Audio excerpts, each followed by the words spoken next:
Good afternoon, ladies and gentlemen, Excellencies, dear guests. Welcome to our conference titled NATO at 7-5, Nordic and Turkish Perspectives. We have two panels, four distinguished guests from Sweden, Norway, Denmark, and Finland, as well as two distinguished guests from Turkey, and we've got two charming foreign policy experts as our moderators.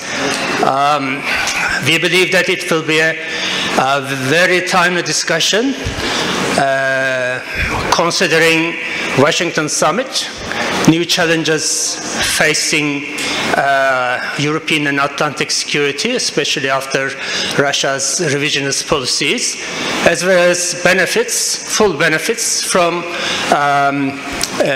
all Nordic countries being NATO members. Now I invite Ambassador Fatih Ceylan, Chairman of the Board of the Ankara Policy Center, for his welcome speech. Thank you.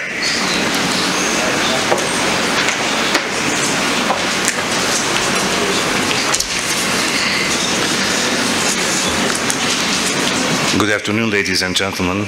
It's indeed a great privilege and pleasure to be with all of you today at an important event dedicated to Nordic and Turkish perspectives on NATO, almost on the heels of the Washington summit on the 75th anniversary of the alliance.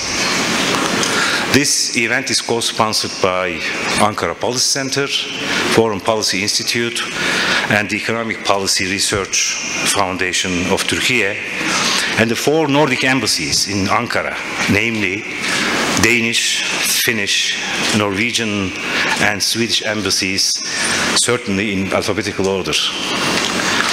On behalf of all three Turkish associations, I should like to express my gratitude to the four Nordic embassies and certainly the honorable ambassadors for their contributions to this important activity. We are naturally indebted to all the renowned panelists who kindly accepted to be present amongst us in today's program.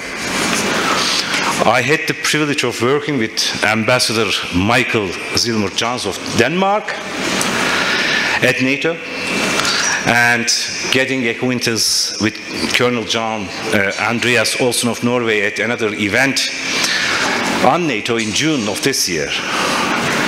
I'm also familiar with the invaluable contributions of Ambassador Klaus Korhonen of Finland and Ambassador Axel Vanhoff of Sweden to NATO. Let me also extend my deep gratitude to the Turkish panelists, Ambassador Tacan İldem, a very dear and close colleague and friend during and after my diplomatic career, and certainly Professor Dr. Haldun Yalçınkaya of Top University with his extensive background in international security and defense matters. Last but not least, great many thanks to our two moderators for their kind participation in our event today. I'm confident that we will have very meaningful deliberations on the Euro-Atlantic security under present challenging circumstances, including but not limited to the impact of Finland's and Sweden's membership to NATO's security in the Nordic region. With these brief remarks and without further ado, let me pass the floor to our panelists and the moderator. Thank you once again.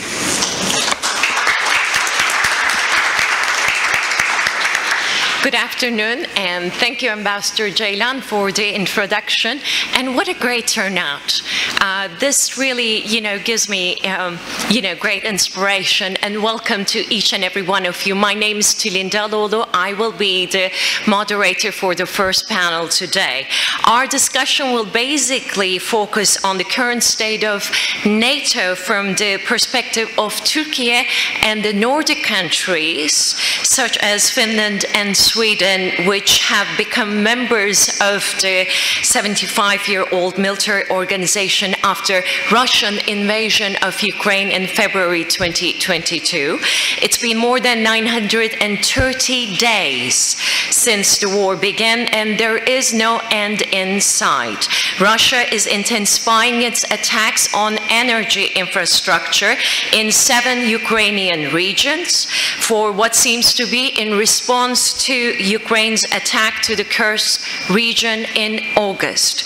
According to Ukraine National Bank, there are now 6.7 million Ukrainian migrants worldwide, and the countries that are receiving them are gradually tightening the conditions of their stay.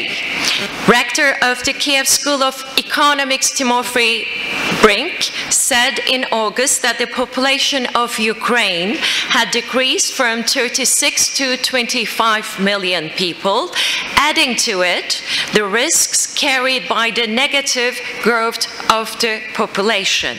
NATO countries are expressing significant concern that if Russia is not stopped in Ukraine, its expansionist drive will threaten Europe. The situation remains complex.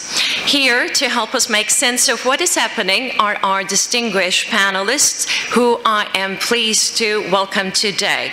Let me start by Ambassador Michael Zilmer-Johns from Denmark to my left, and then to my right, Professor Colonel John Andreas Olsen from Norway, and to my right again, Ambassador Axel Wernhoff from Sweden, who was Sweden's NATO ambassador up until 2 days ago, I guess. And then to my left, Ambassador Klas Korhonen from Finland, and then to my very left, Professor Dr. Haldun Yalçınkaya from Ankara Tob University. So let me start with Ambassador Michael Zilmer-Johns from Denmark. Ambassador. Thank you very much. I have a few slides. I hope they will be here on yes. Thank you very much for the invitation to speak at this distinguished forum. It's wonderful to be back in Ankara. I've worked on NATO and Turkey for many, many years, and to illustrate how old I am, I participated in the NATO summit in Istanbul 20 years ago, a fantastic event, and I still have very fond memories of that. It's wonderful to see good colleagues from my time as NATO ambassador, Ambassador Ceylan, Ambassador Ilham. I'm looking forward to listening to you, Ambassador, later in the next panel. I'll say a few words about the security situation in the Baltic Sea area after the enlargement with Sweden and Finland. Next slide. Yeah. And I'd like to stress first how momentous this decision is. The Nordic countries are extremely closely related. We have been integrated socially, economically for many, many years. But in defense and security, we have not been in the same family since we go back to the so-called Kalmar Union in the Renaissance times, which at the time was led by the very wise and benevolent Danish king and queen, and then there were some Swedish insurgents that kicked it apart. But this is also an interesting map because it shows the area, and it reminds us that while I'm going to focus on the Baltic Sea area, it is important also to have in mind the whole of the North Atlantic, where, of course, we all have a strong interest, and we have a big obligation partaking in the NATO defense of that huge area and sea space. My colleagues will speak more about this, so I'll just concentrate on the balance of power in the Baltic Sea region. If you look at the map, again, you can see what huge difference it makes. As long as Sweden and Finland was outside of NATO, then NATO had, after the enlargement to the east, the control of the southern Baltic Sea coast, but not the northern. Now, NATO is actually surrounding almost all of the Baltic Sea area. Russia has the small coastal stretches around Kaliningrad, or the Königsberg as the town is actually called, and around St. Petersburg. And this means that in this new situation, the Russian Navy will have great difficulties operating in the Baltic Sea area, and we actually expect that they will move many of their surface units to the Northern Fleet up in Murmansk, because the space for them, the room for maneuver, will be so confined in the Baltic Sea area. The two countries also add very substantial military forces to the NATO presence in the area.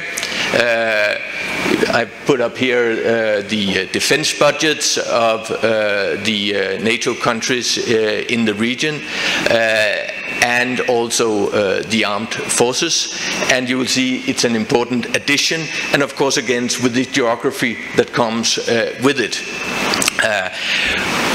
When you see the numbers here for the armed forces, there is a difference. The Finnish forces are at a much higher readiness than the rest of us, because Finland has kept its strong defense posture against Russia throughout the post-Cold War days, whereas Finland, Sweden, Norway, and in particular Denmark, transformed our militaries into more interventionist forces and smaller, lighter forces. So we have an important catch-up to do, but we have all decided to increase our budget. So in due time we will have a very, very strong Nordic military addition to the two big Western powers in the Baltic Sea area, Germany and Poland. And if we compare what we have with our potential foes, our competitors, we have, of course, the bad guys, the Russians. They had, before the Ukraine war, the ambition of Russia was to have 200,000 troops in the Leningrad military district, which is the one that we are concerned with. Now, many of these troops have been moved to Ukraine to partake in that war, but the Russians are, of course, rebuilding their military, and the Danish military intelligence tells us that in just a few years they can come back with a vengeance in our part of the world, and the ambition for the Russian side now is to have 350,000 troops, and what is very ominous is that they are going to put probably quite a lot of those troops in Belarus, and thereby threaten Poland and the West in a way they couldn't do before. Belarus has a relatively large military, but very inefficient and not very well trained. So Belarus is not in itself a challenge, but as a staging ground for the Russians, it's still quite dangerous. So, to sum it up, welcome Sweden and Finland in NATO. We have missed you a lot. It's so fantastic you're here. It strengthens our defense in the Baltic Sea area, and the Russians will have to be very afraid of ever touching NATO in that area. And we will be able to defend ourselves, but we will also be able to contribute to the defense of the free Baltic republics, which are still the most exposed part of NATO there. I'll stop here and hope for a good discussion afterwards. Thank you, Ambassador.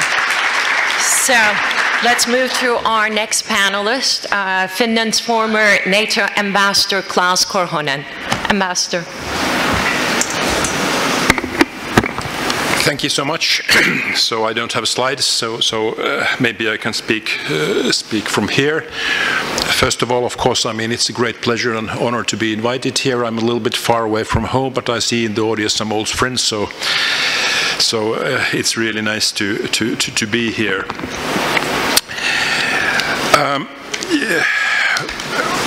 The setting of this panel, of course, is interesting. I mean, the speakers from from 4 Nordic countries have very kindly been invited to discuss here with you today about security policy. But this doesn't mean that we always necessarily work as a group or as a bloc. So we are also quite different, and I think, Michael, it was very good that you started from Kalmar Union. Maybe I will come back to that a little bit later. But so we are also quite different, especially Finland. Our origins are in the Finno-Ugric group. We have a Finno-Ugric heritage, and the language is such that when you see a sentence, you probably would not recognize one word. But of course, I mean, we are very like-minded, and this was also very much my personal experience. At NATO, I have a long career in the Finnish Foreign Ministry. I worked in many different international organizations and international negotiation processes. And the Nordics are, how should I say, our natural reference group. And when we came into NATO, so I discovered that even if we did not have any formal coordination of positions, so actually what we said in the meetings was very much along the same lines. So it just shows that our thoughts go to the same direction.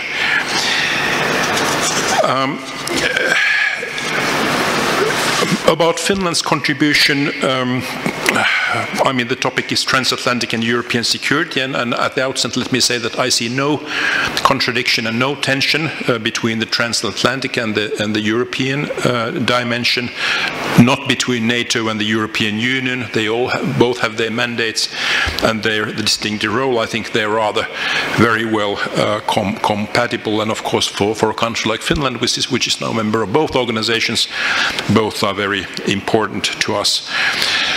But a little bit follow-up and what Michael said about how the strategic landscape in the north has developed. So I think it's a fact that even before Finland joined NATO, so Finland has in practical terms protected NATO's northern and northeastern flank. So of course now it really makes a lot of sense that we are also part of the formal NATO process. Obviously Finland wants to be a good and reliable ally. Already there was a reference made to our defense capability. We have a strong defense, at least in European terms, it's true. And the target that NATO has set for its members for defense expenditure is 2% of GDP. In our case, the latest figure is 2.4. We are very strong believers in the NATO's 360 degrees principle, which means that every NATO ally is truly interested and committed to the security of every other ally. And when we were preparing our membership, we thought that what would this mean in our case, and at least there is a very good example from last summer. Finland participated in NATO's air shielding missions in Romania, Bulgaria, and also in the entire Black Sea region. In June and July, the Finnish detachment was 8 fighter aircraft, also a very good experience for us. I think something which should be a contribution of every one of us is strong support to Ukraine. Finland's military support to Ukraine so far has been around 2 billion euros, and the overall help is 3 billion euros, which in terms of our economy and our size is pretty significant. If we try to identify the specific features of Finland in terms of military defense in Europe, so there are quite a few similarities actually with Turkey. Both Finland and Turkey, we are frontline states vis-à-vis Russia, and both have been defined as flank states, Finland in the north and Turkey in the south. Both invest heavily in the defense. The strength of Finnish defense forces in wartime would be 280,000 troops, but the trained reserve is altogether 900,000, which for a country of 5.5 million people is a lot. We have the strongest artillery in Western Europe. We have also some high-end capabilities. Our jet fighter field consists today of F-18s, and now when they have come to the end of their life cycle, so they will be replaced with 64 F-35 fighter jets, and the first will be coming to Finland 2026. And something which is rather unique in today's Europe, that both Finland and Turkey, we have a conscription system. So basically, in Finland, the system is that in principle, every male citizen is obliged to do their military service, and this voluntary for females. We will talk more about, I'm sure, about relations between NATO and the European Union and our positions. Maybe just I would like to point out that Finland has always been one of the strongest supporters of Turkey's European path. During the Finnish EU presidency in 1999, Turkey was granted the applicant status to the European Union. Of course, we know that a lot has happened since then, but this continues to be our position.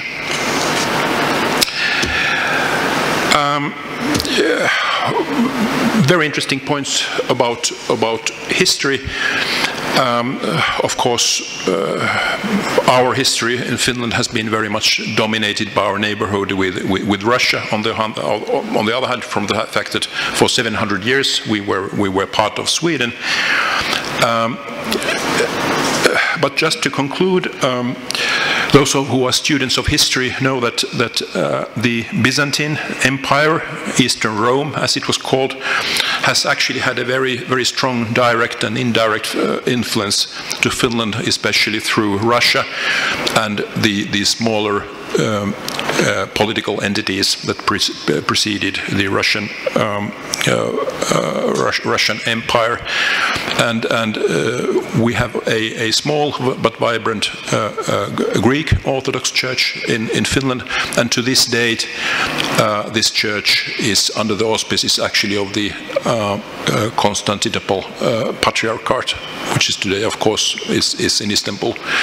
So I think it shows that we are all together in Europe, and that let's work on that. Thank you.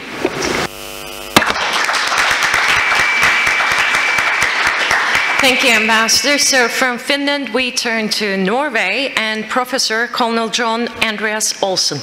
Please, Professor. Thank you so much, and welcome from my side as well.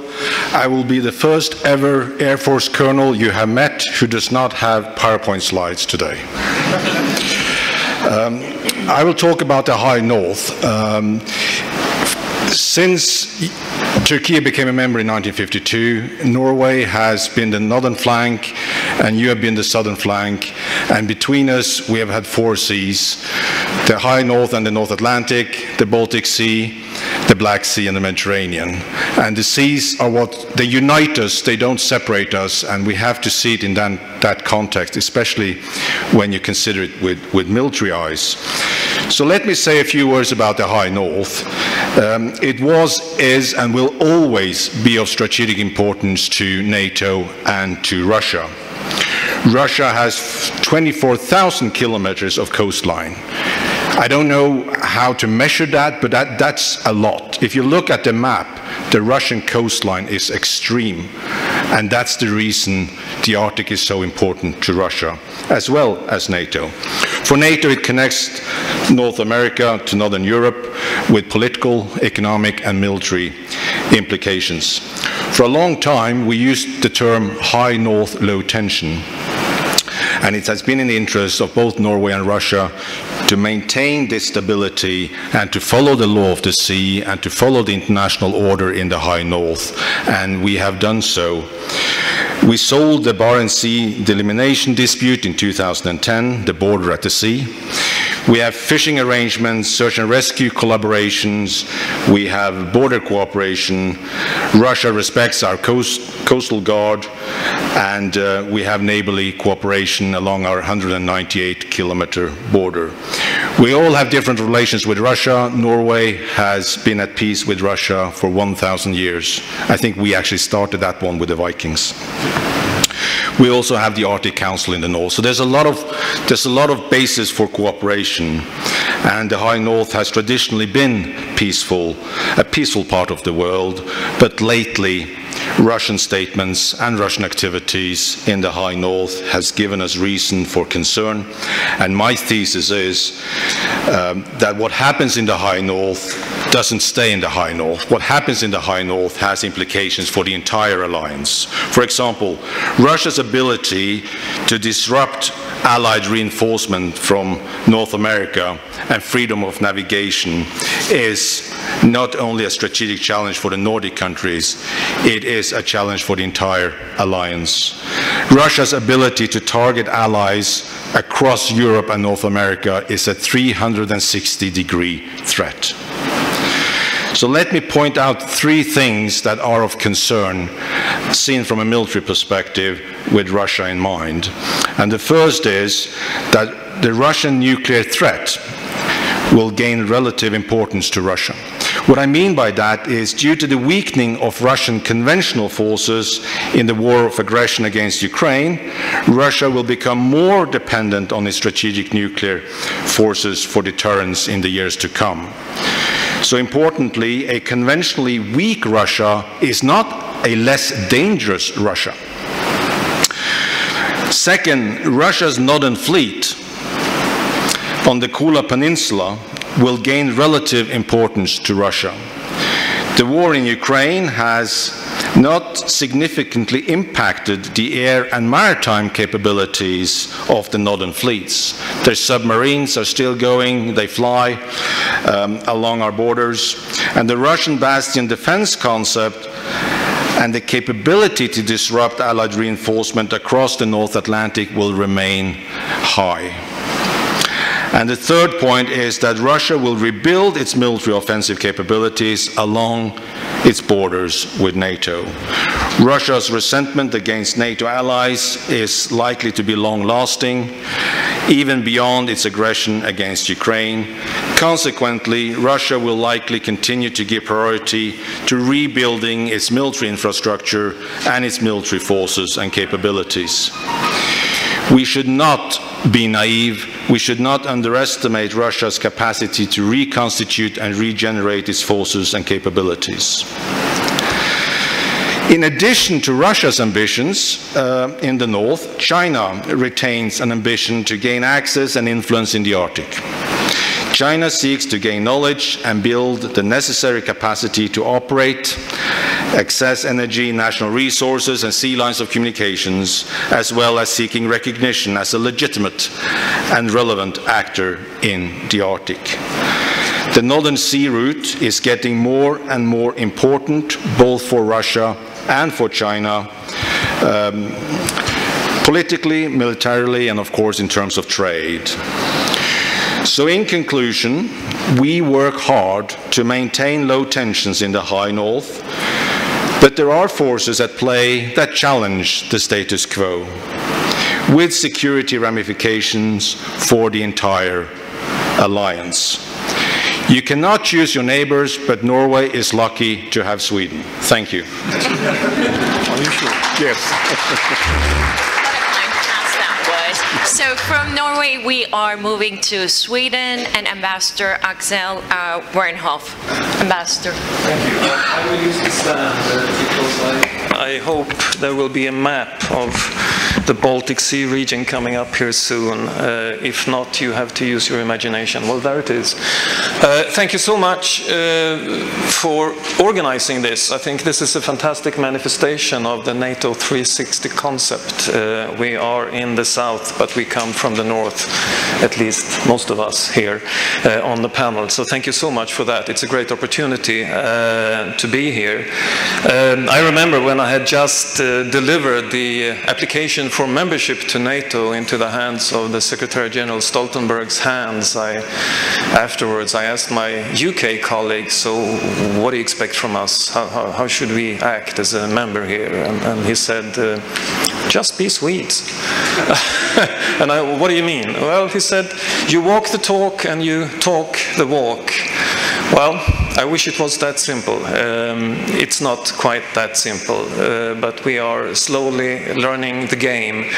And I would like to take this opportunity to at least give a few points on Sweden's specific role among the Nordics, but of course also integrated into NATO. And I think I should quote Napoleon. He said, "You cannot understand a country if you do not study the map properly."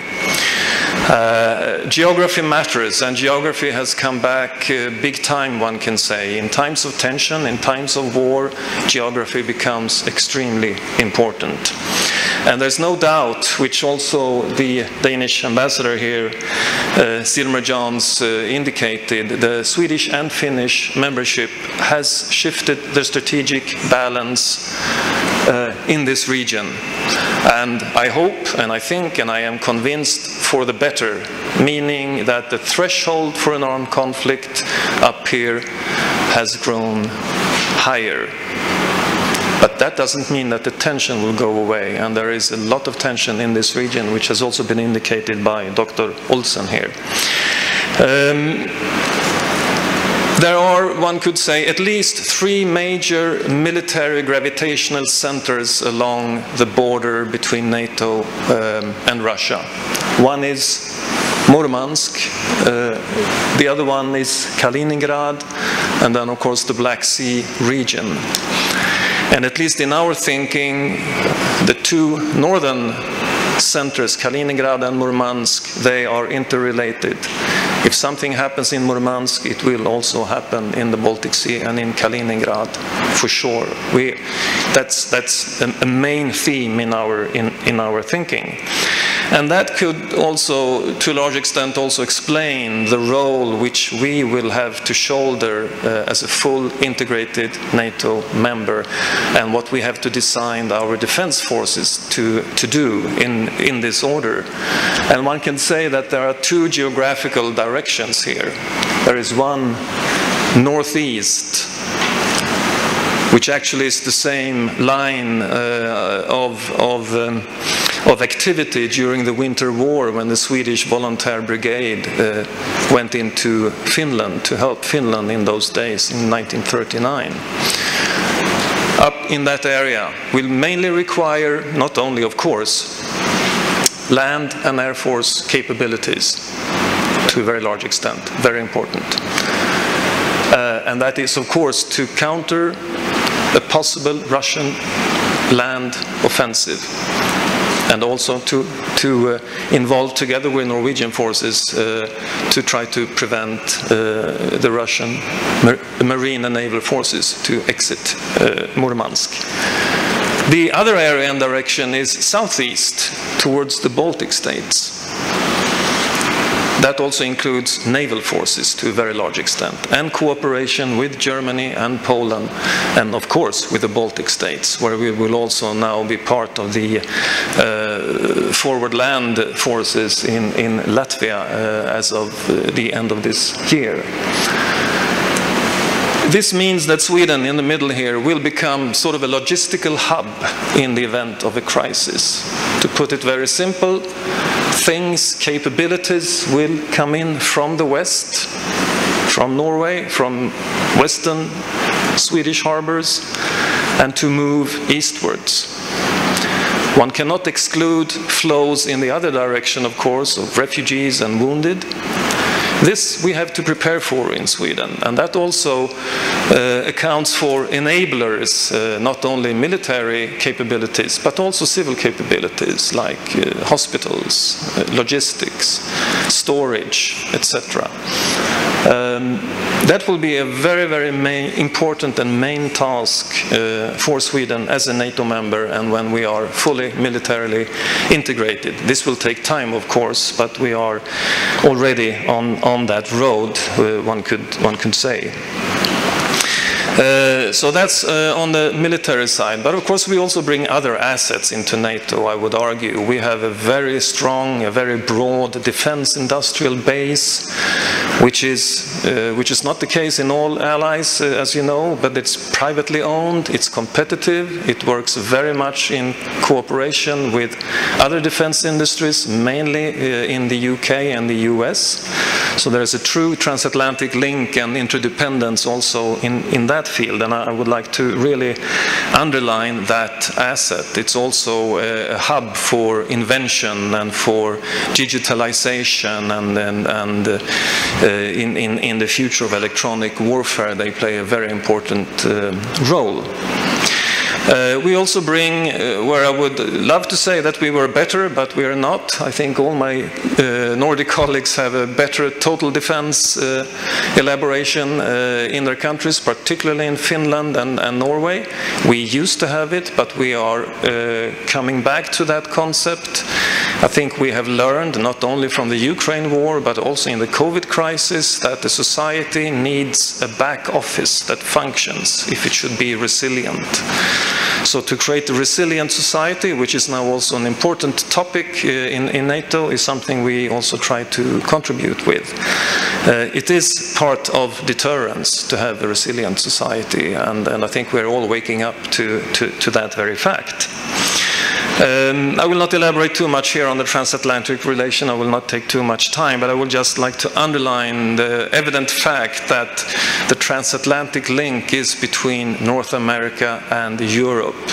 The EU is not the same thing as Europe, and I think that's very important to keep in mind when we move forward, and I will come back to this in the second panel. Thank you. Thank you, Ambassador. And to my very left, we will move to Turkey. From Top University, Professor Dr. Haldun Yalçınkaya. Thank you, Tülin, and also thank you all of you, and welcome to our university. I thank the organizers for such event, and it's an honor and challenge to be here as a Turkish scholar whose expertise is international security, but the panel is Nordic security contributions. I think I picked the smallest stick, so it's challenge. Hope I can frame my points. As we celebrate NATO's 75th years anniversary, over the years NATO has been the backbone of transatlantic security. It is recognized worldwide as one of the most successful defense alliances throughout the history, and Turkey, with one of the largest militaries in NATO, plays a key role within the alliances. So before coming here, panel, I checked one of the classical books, a memoir of US ambassador to Ankara in 1952, George McKee, for the Turkish process for being member of NATO, and I recommend to ambassador to write his memoir, just for letting us in future to read what happened. So that's what the academics learn. When Turkey joined the NATO in 1952, there were some concerns raised by the Nordic countries, like Norway and Denmark. They were worried about NATO's focus shifting beyond the Atlantic and into the regions like the Middle East.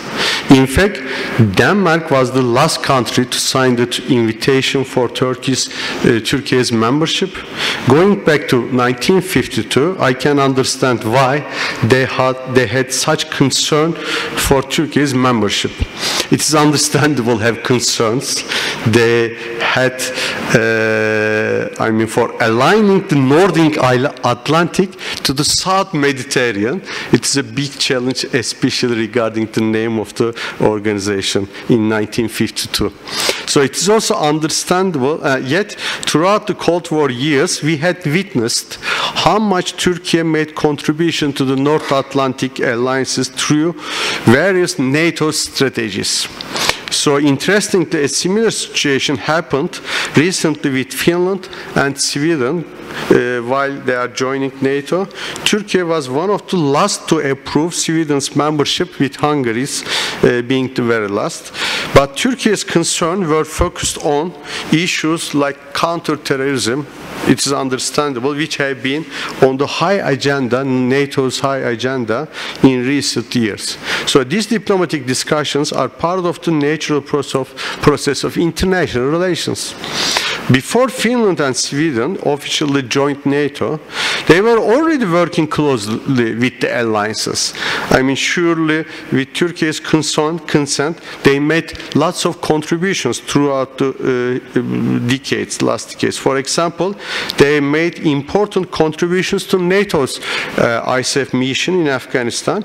Personally, I have served at NATO ISAF in mission in 2005 as a liaison and negotiation officer with Swedish and Finnish, of course with Norwegian officers, though my boss was Danish and he was a very tough lieutenant colonel, not a Air Force colonel, but an army colonel, but he was so tough. So we were working together, so we had that understanding through the decades. So the approval process was simply a natural extension before fully embracing NATO's core principle, solidarity under the Article 5.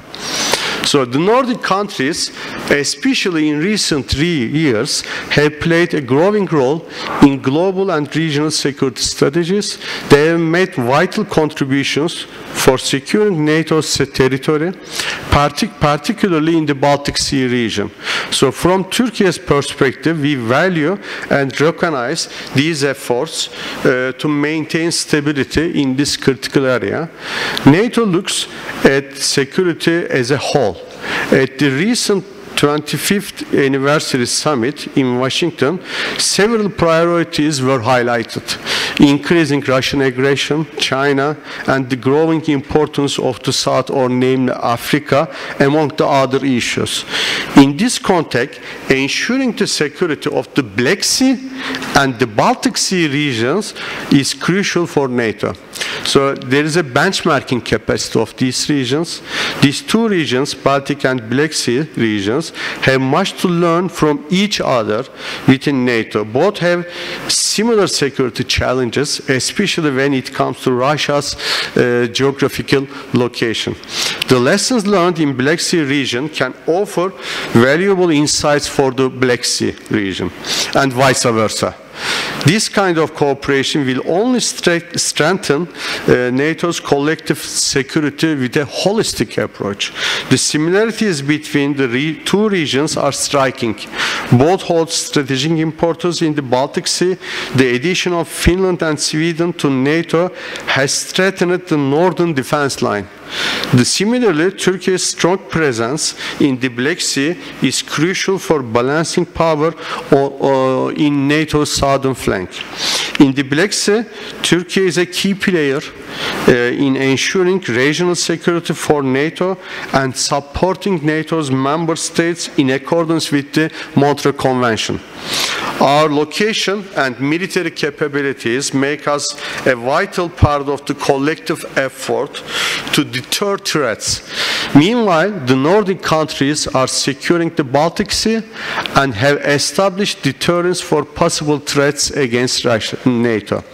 The parallels between these two regions show that Turkey and the Nordic countries play complementary roles within NATO regarding its holistic strategies. Whether it is maritime security, air defense, or military readiness, or mutual efforts strengthen NATO's ability to maintain peace and stability. In conclusion, Turkey highly values the contributions of the Nordic countries to NATO and transatlantic security. So strengthening this cooperation will be essential in maintaining stability across Europe and the area of responsibility for NATO.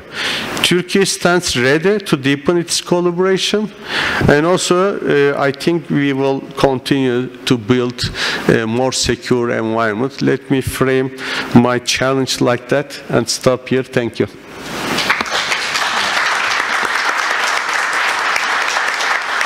Thank you, Professor Yalçınkaya. So I'll take the privilege to ask the first round of questions, but I'd like to invite each and every one of you to, raise your hands, introduce yourself first, and make a comment or ask the question. So let's make this an interactive dialogue.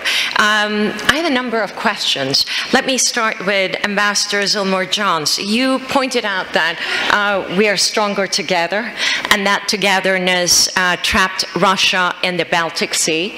Does that bring the end of the war? That's a question to you. And to Ambassador Korhonen and Ambassador Wernhoff, I just, wonder, how do you see the day after the war? What kind of a Russia do you expect? And you have both in different terminologies have painted a picture that you are both bringing strength to the NATO alliance and that you're organically, harmoniously in cooperation with the rest of the NATO member countries. But what happens the day after the war ends? Does it strengthen the transatlantic security, or, as you mentioned, will that shift of balance to this region is going to bring a different kind of a focus to NATO's security establishment? And to Norway, to the High North. God, whenever someone starts speaking about nuclear war, it just freaks me. And thanks to the presidential hopeful Donald Trump, he likes to bring this up, really so often. But can you expand the Russian threat after the war ends? What will it mean? Do you see that a conventionally weakened Russia will pose even a bigger threat?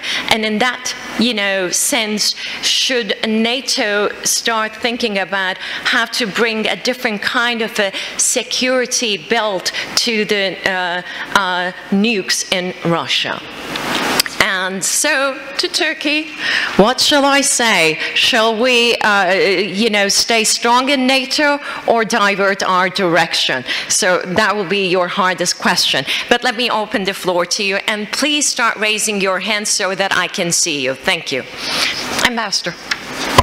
Thank you very much for the question. The very short answer would be no. The strengthened capabilities of NATO in the Baltic Sea region will not bring an end to the war in Ukraine. But what it will do is what Colonel Olsen said, it will raise the threshold for military conflict in our part of the world. And I would like to add here that even though we as the Nordic countries are of course mainly now focused on the threats and challenges from Russia in our own region, we still are ready to show solidarity 360 degrees and also engage in the continued fight against terrorism, against illegal migration. We know that Turkey is the country in NATO that has suffered most from terrorism, from illegal migration and refugee flows, and my own country, and I know the other Nordics, are ready to continue to contribute to NATO's efforts. They will not be as intense as in Afghanistan or Iraq, but NATO will continue to have this high on the agenda. It was in the summit declaration from Washington, and I think it's something that we should not forget, and it's certainly something that's very much on the radar in Copenhagen. Ambassador Korhonen.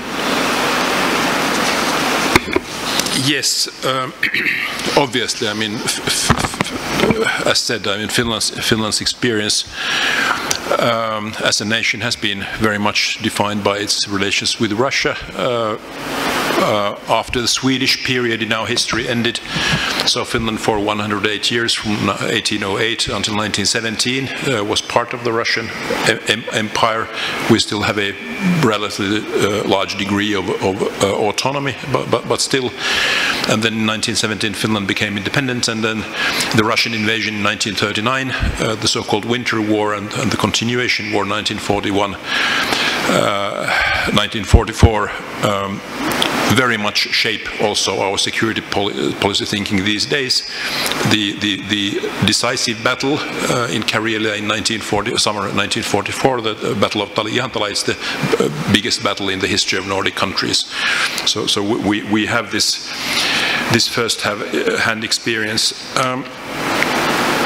The picture of today, it's a little bit mixed. It's absolutely, I mean, the colleagues here have quite rightly referred to Russia's strengthened military presence also in the north, including the Arctic. For a long time, we held the illusion that the Arctic region can somehow be isolated, demilitarized, realm of peace. We know this is not true. But on the other hand, an interesting observation is that after Finland joined NATO, we are a neighboring country. We have a common border of 1,343 kilometers. So Russia has actually, they say that NATO is a threat, but they have actually started to remove troops from the Finnish border. And we are now in NATO to Ukraine, which is not a NATO country. So, of course, your question relates what happens after the war, and I think that's very, very relevant. We might see more troops at our border maybe in the future. It's a little bit maybe not so fruitful to speculate, because so much depends on what happens in the battlefield between Ukraine and Russia. Russia does not wage this war in the vacuum. The sanctions maybe have not been so as effective as we hoped for, but still, I mean, it's a heavy burden for Russia, and especially makes the life of Russian elite much more uncomfortable than it used to be before the war.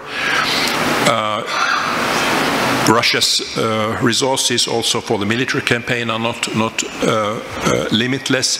Russia is very heavily dependent on assistance from foreign countries, especially on China. So China's attitudes and maybe how they might evolve certainly have an influence on Russia. And then there is also a possibility that there will be a domestic change in Russia. I don't see that being very likely, but that will of course be a big game changer. I think whatever happens is that I think we should focus on supporting countries that are in a vulnerable position one way or another, not only Ukraine but also others, Moldova, Georgia, Southern Caucasus, Western Balkans, to support their sovereignty, territorial integrity and security as sovereign actors. Thank you. Thank you, Ambassador. And Ambassador Wernhoff, so how soon do you see the end of the war? And can you I wish I could. It's a very difficult question, of course. We don't know how the war will end. How it ends, I think, will define to a very large extent what kind of a world or order will emerge. But I think the conventional wisdom today would say, and it's difficult to argue against it, it will be a very cold peace. And even if you could see signs of some sort of defrosting, if I put it that way, in Russia, we would not trust it for decades. So I see a very cold peace. I see something of a new Iron Curtain somewhere in the geography. And on the western side of that curtain, it will be paramount that Ukraine can reach a level of deterrence, so this is not repeated. Which means for us collectively we need to continue the support to Ukraine to build up a new defense force in order to prevent a new war, a continuation war, so to speak. My Finnish colleague, friend, knows exactly what that means. Tensions will not abide, and I agree with the Norwegian analysis that Murmansk will gain in importance, and maybe at least in Russian rhetoric, the nuclear perspective will be used more, since conventionally they will be crippled for maybe 5, 7, 8, 9 years.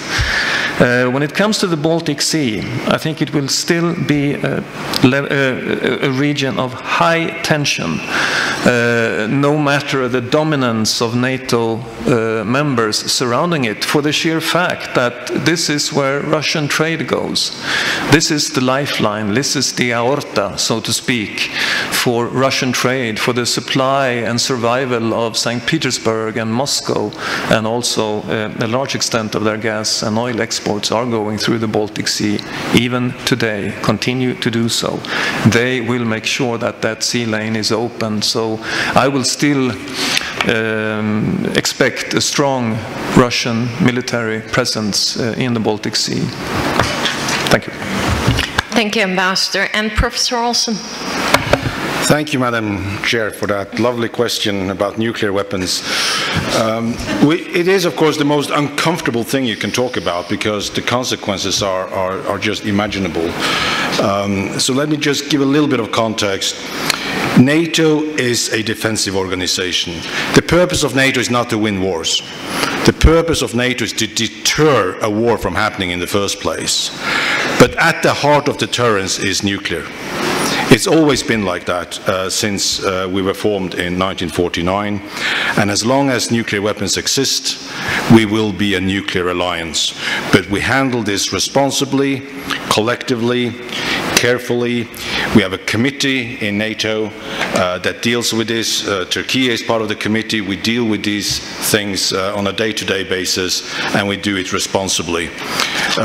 Russia, on the other hand, uses the threat of using nuclear weapons whenever they feel uncomfortable, they feel that things are not going in their direction. They say, you know, we're going to deploy nuclear weapons to Belarus. And the Russian doctrine actually says that you can use nuclear weapons early in a conflict to avoid escalation, which is the opposite logic of NATO and our countries, where we only would consider nuclear weapons as a last resort. So it is a very uncomfortable question, but it is a matter of fact. We are a nuclear alliance. We have nuclear weapons, 3 NATO members, the US, the UK and France, but we deal with this in a very careful way, and we are concerned about Russia, but there's no immediate indication that, you know, that we will go down that track. But it is also a fact, as the Swedish ambassador says, if Russia becomes much weaker in a conventional sense, they will rely more on the nuclear dimension. It's the nature of the game. It's the nature of forces, and Russia is quite outspoken about it. Thank you. Thank you. Ambassador, please go ahead. Yes, just a quick point on this question about the nuclear dimension, which I agree totally with Professor Olsen, that this is getting more and more important for the Russians because they're getting weaker in the conventional domain. But exactly for that reason, if I was sitting in the General Staff in Moscow, which I'm very happy I'm not sitting there for many reasons, I would have nightmares over the change in the strategic situation and how exposed the hub of Russia's nuclear capability in Murmansk has become now that Finland is a member of NATO. Both Murmansk itself, it's just 180 kilometers from the border to Finland, but also the whole of the supply line runs almost along the border to Finland. And Russia will have to, in its own logic, strengthen the defense there and tie down a lot of troops along that border. Secondly, the fact that we have this long border also give NATO much more room for maneuver.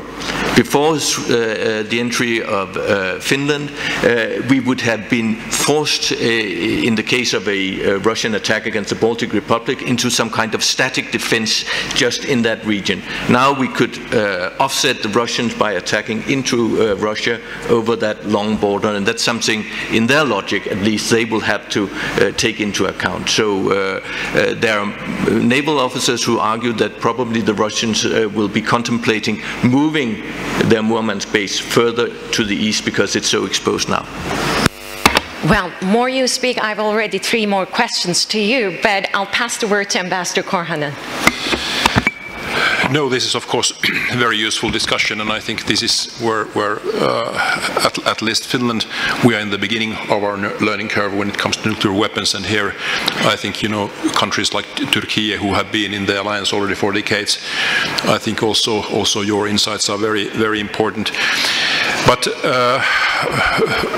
regarding this context, so it's important to understand that NATO is a defensive alliance, and we have always said that our accession to NATO is not against anybody. We did not join NATO in order to get into war with Russia, but on the contrary, to avoid it. So in that sense, when you ask about what would be the perspective to the time after the war, so I hope that we will be in a position to have a real dialogue with Russia also on these things, and also in Moscow they would discover that we are not their enemies. Thank you. Well, that's a great point to hear. Professor Yalchinkaya, may I ask you to have a very brief, answer so that I could move to the audience? Yeah, the question was building a stronger alliance or divert our direction to other flank. Actually, a brief answer. Actually, Turkey has been supporting Baltic Sea since 2004 with air patrolling, time to time, sending air F-16 fleet for protecting air surface of Slovenia, Lithuania and Latvia. I think regarding the NATOization of Baltic Sea, support of Sweden and Finland, maybe our capacity would go back to the southern flank. So that's only one example, let me give like that. So it is not a diverting our capacity. Actually, it might increase our capacity to focus other fields. Yeah. Great, thank you so much. So I've seen the first hand in the middle row from, who was that? Yes, let me have your question, and I'll take a few more questions. I see you, Ambassador Drios, but she was the first, so let's have the question.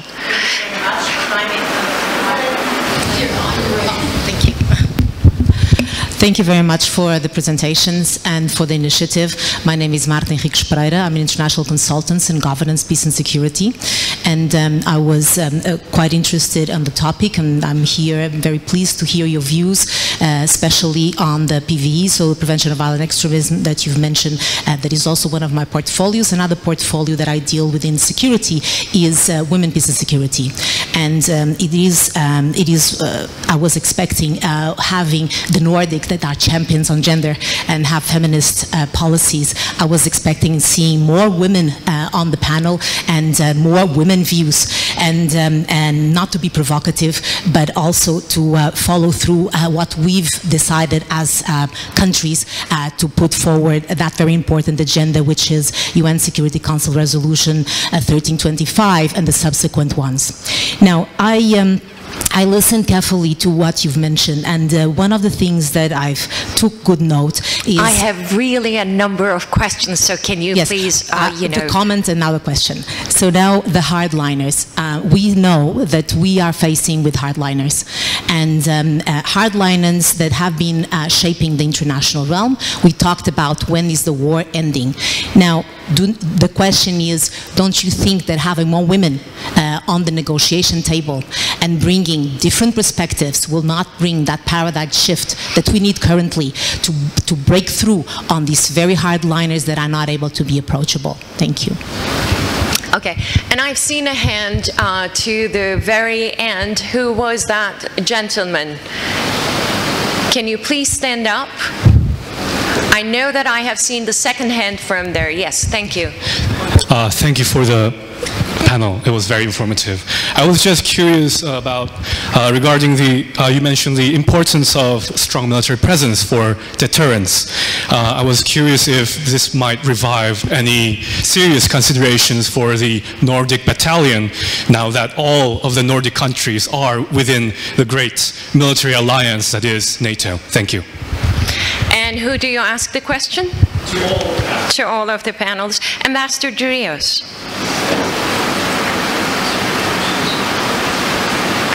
So we have to have a microphone here to the very front. Thank you. It's coming. No, it's coming. I didn't, get the question, so I was hoping that you, take that one. Did you understand the question? In the meantime, for the second question, I was asking to the ambassadors what exactly was the question. Can you, help us to understand your question with one sentence? Yes, sorry. What I wanted to ask was, will you be actually pushing for the creation of a strong pan-Nordic battalion involving all of the Nordic countries, unifying the militaries? Thank you. All right, good question. Ambassador? Well, first I thank ambassadors and Professor Colonel and Professor Yalçınkaya and yourself for arranging this event and participating in this very timely and crucial conversation discussion. I'm the head of the president of the Turkish Foreign Policy Institute, as well as former ambassador of Turkey both to Moscow, Russia, and prior to that, Assistant Secretary General of NATO. We have been talking about the day after. You had asked about the day after. Yes, what will be the day after? I look at NATO's strategy, post-Cold War strategy. Now we had several iterations of that, but initially the core of the strategy is deterrence and defense. We added cooperative security and crisis management to that strategy. But deterrence and defense is very crucial. It's the key basis of NATO.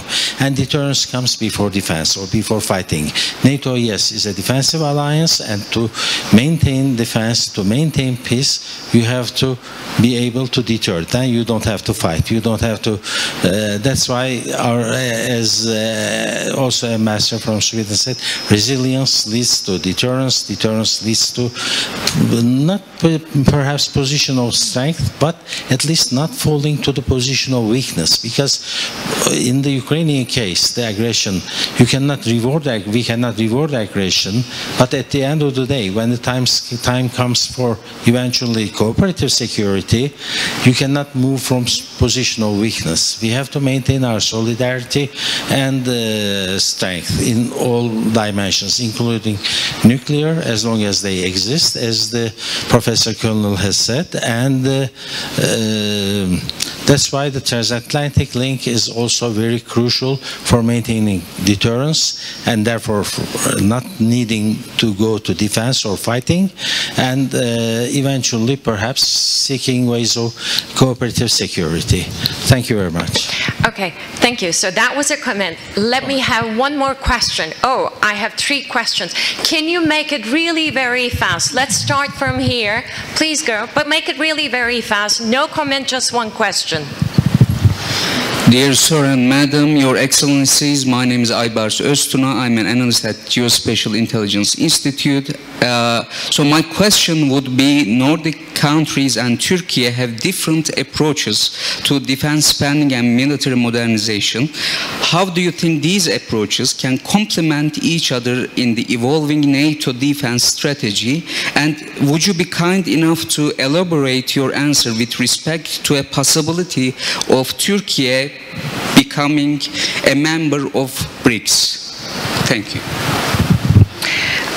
Let me omit the BRICS question. Maybe we can ask it to Hadi Yalçınkaya, but that's not related to the Nordic countries. So let me think about it. I had one more over here. Yes, can you please quickly stand up?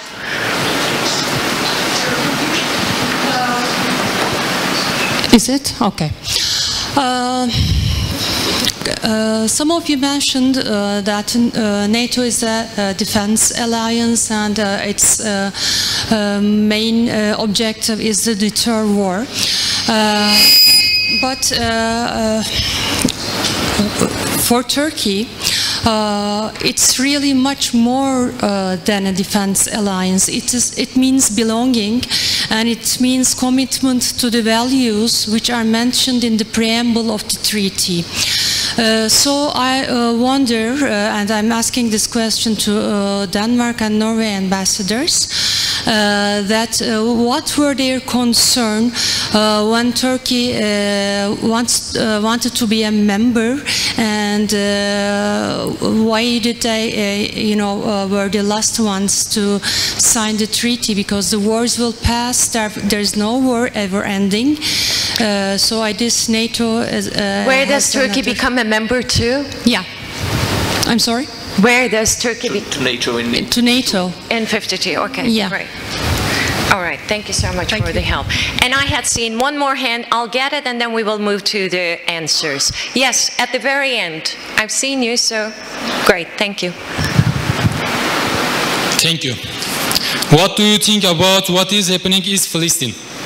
Because similar situations are happening in Ukraine. I wonder your thoughts. I did not get the question. Can you move the microphone a little further from your mouth so that I can hear the words? It's my, I mean, I really didn't get it. My apologies for it. What do you think about what is happening in Palestine? Because similar situations are happening in Ukraine. I wonder your thoughts.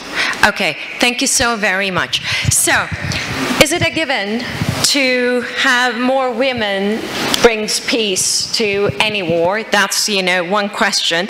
The second question that you all understood, so I'll pass it to you all. And the third question is, can the differences, you know, turn out to complement each other between Turkey and the Nordic countries? BRICS, I'll leave it to you. If you want to answer, you're more than welcome to answer, but I'll make a pass on it. And on Denmark and Norway, you have the, you know, question. And on Palestine, I guess there is a, you know, correlation between Gaza and Ukraine. So if you want to get into it, it's yours. How should we start? Professor Yalçınkaya, shall we start from you and then move from that end to this side? Actually, mine is quite simple because BRICS questions comes to me. Since I'm expert on international security, it's out of my expertise. So personally, I have thoughts, from my expert view, I don't know.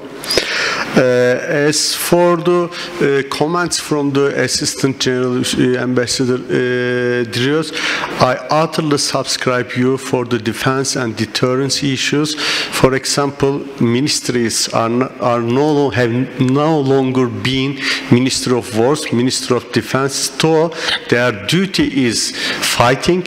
So no matter what we talk about as defense, it is only one motion of military movement. There are other motions of military movements: attack, withdrawing, deployment, as well as defense. So it is a military organization. I would say it is not only limited to defense issues, but also it covers all alliances in accordance with the Article 5. So this is the reality. I think this is also another paradigm shift which necessarily be observed by the new members. That's the new reality. That's all from my end. Thank you.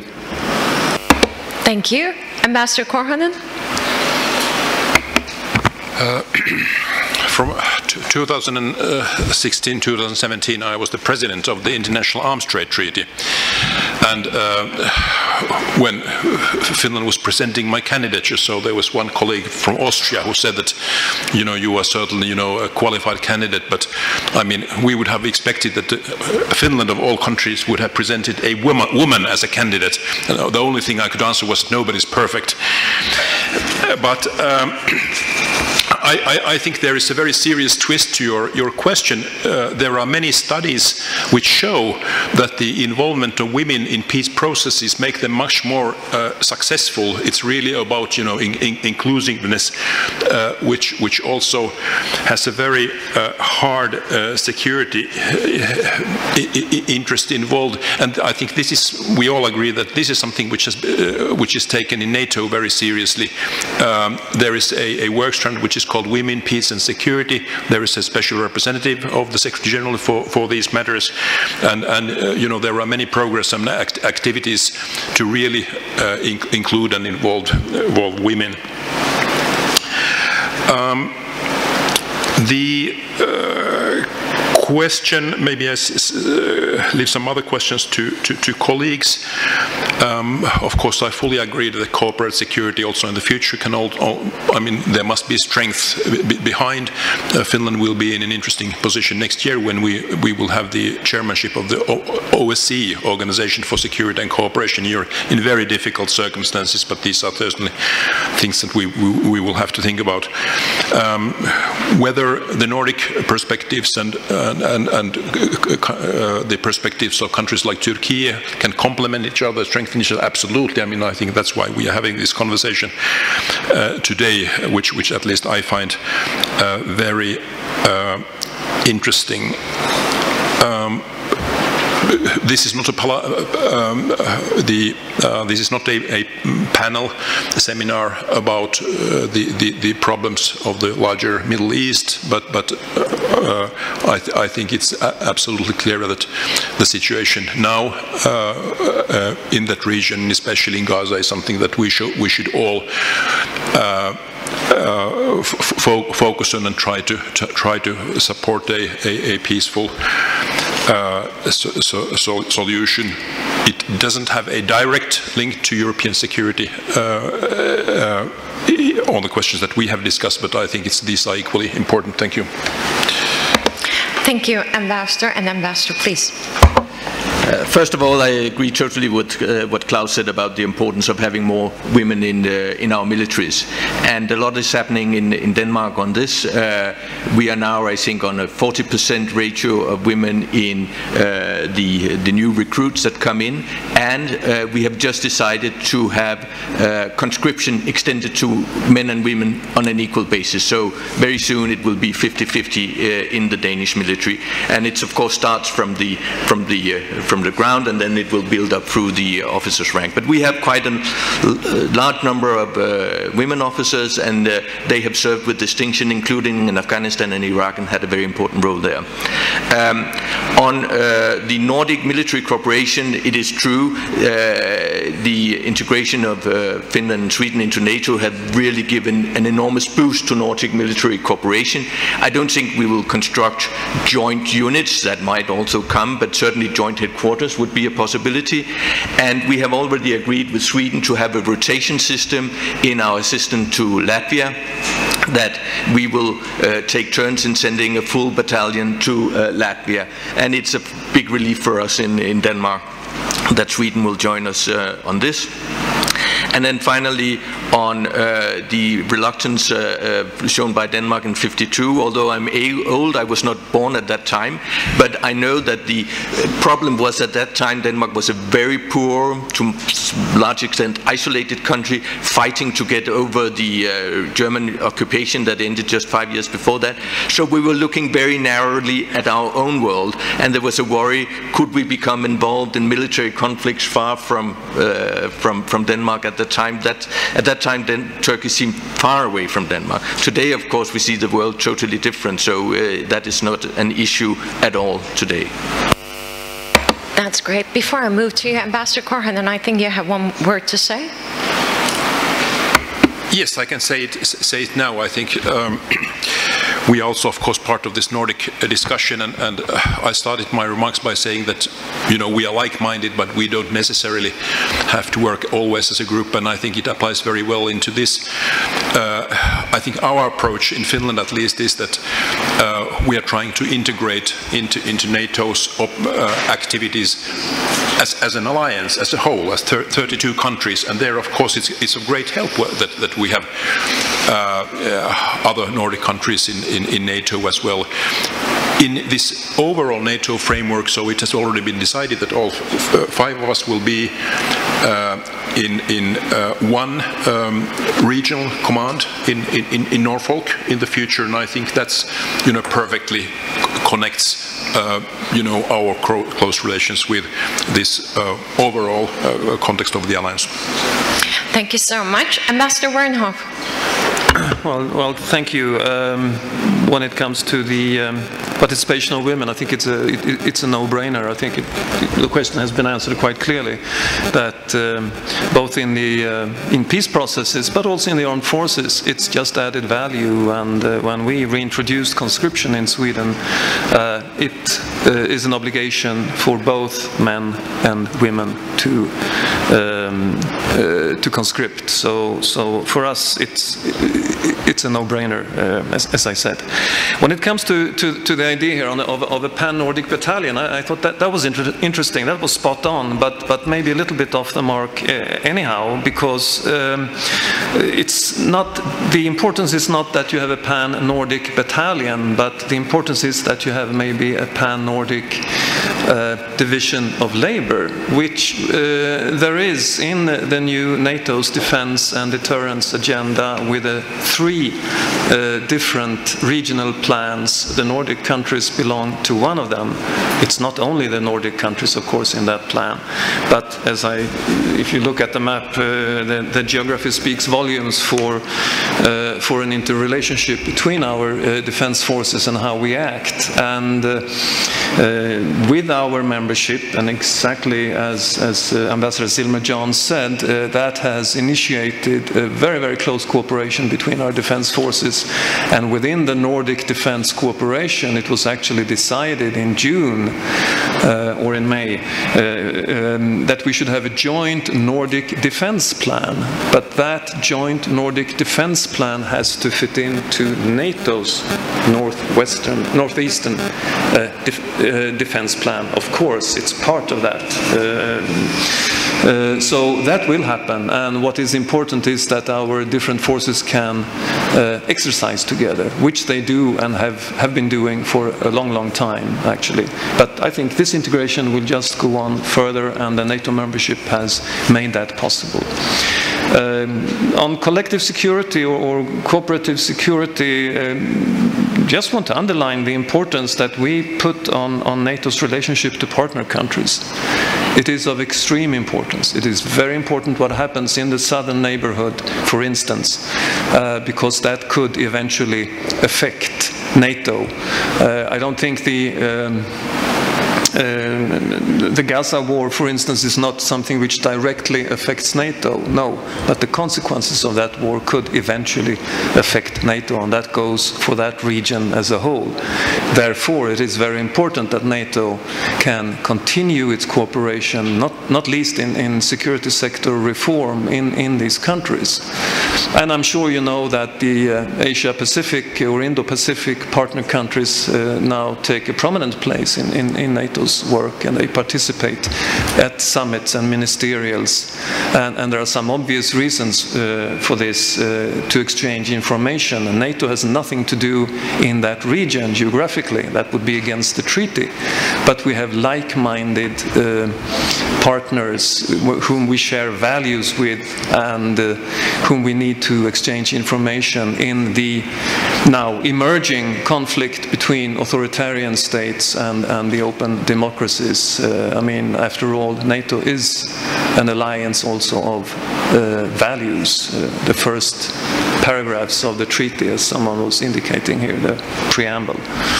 Thank you. Thank you so much, Ambassador. And Professor Olsen, the last word. Thank you.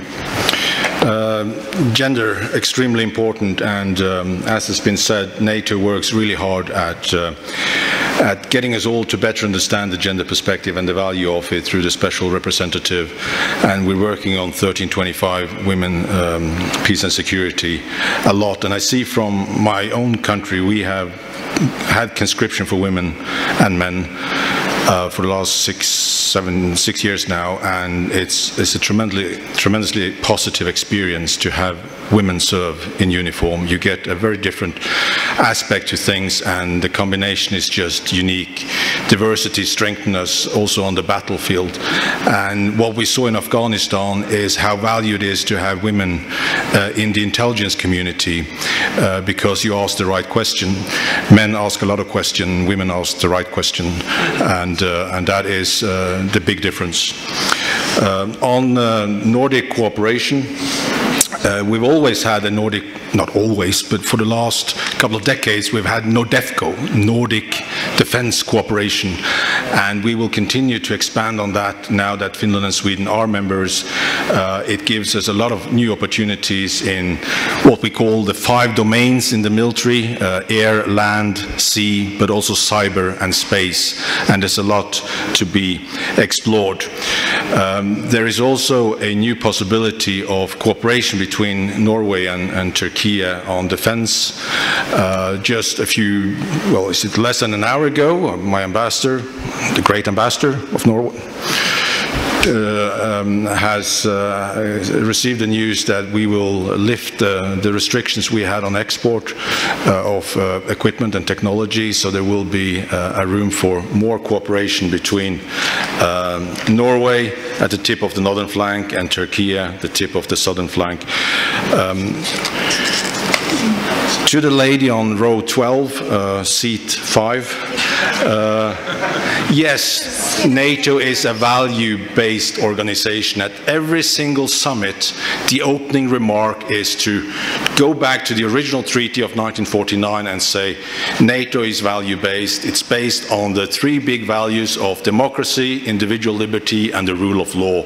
And lately we come to add human rights to that. And we continue to be that. We strive to that goal of being a family of values, the solidarity of that, and it is extremely important, and that keeps us relevant. Why did NATO want Turkey to join in 1952? Because you were like-minded and we needed an anchor of stability in the south. Yeah, I can stop. Maybe address the ambassador, because I think he had a question in his comment, and that was the day after the war in Ukraine. And what we can do now is to continue to support Ukraine on the battlefield. We must continue to support them, not with what we think is important, but what they want, what they need in terms of air defense, in terms of aircraft. And we cannot put restrictions on how they can use it as long as they stay with the law of warfare.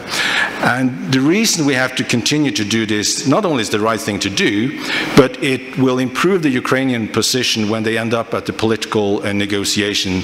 Women are not at the table. There will be a political settlement at the end. And the only language that Russia understands is the language that comes from the position of strength. And that is why we need to continue to support Ukraine in this war of aggression. Thank you. Thank you. Ambassador Zilmer-Jones wanted to add add more comments, so let's hear him, and then we will move to the coffee. Ambassador. Yes, extremely short. It's just because we had a question about Palestine. Nobody answered that question. And of course, it's because we could discuss that for the rest of the afternoon and the rest of the month. And I think that it would be too difficult to embark on that. So I just think that we should conclude here that there are 2 horrible wars ongoing in Ukraine, in Gaza, with enormous human suffering. Innocent people are being killed and maimed and made homeless, and we should all strive to end both of these wars. But there are similarities, but there are also enormous differences, and the history that led to those wars are so different that I think we could, as I said, spend the rest of the months discussing it. So I think we'll have to limit it to what I just said now. Thank you. Thank you so much, and yes. Thanks to all the panelists, and we are going to have a very brief coffee break, and then we will move in again for the second panel. Thank you all. Ladies and gentlemen,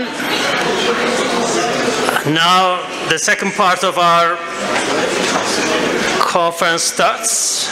The second panel is titled NATO at 75 and its future, Turkish and Nordic perspectives. Ambassador Tacan İldem joins us in this panel, and our moderator is foreign policy commentator Gülru Gezer.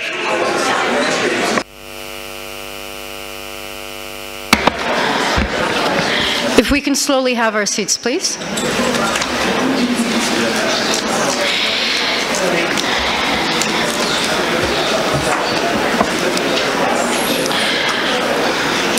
I see there are some hot discussions outside, but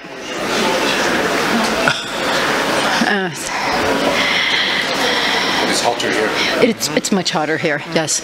But I think we can proceed. You know our 4 panelists already. Ambassador Tajan İldam is with us for the second panel. I've had the privilege to know him for a very long time.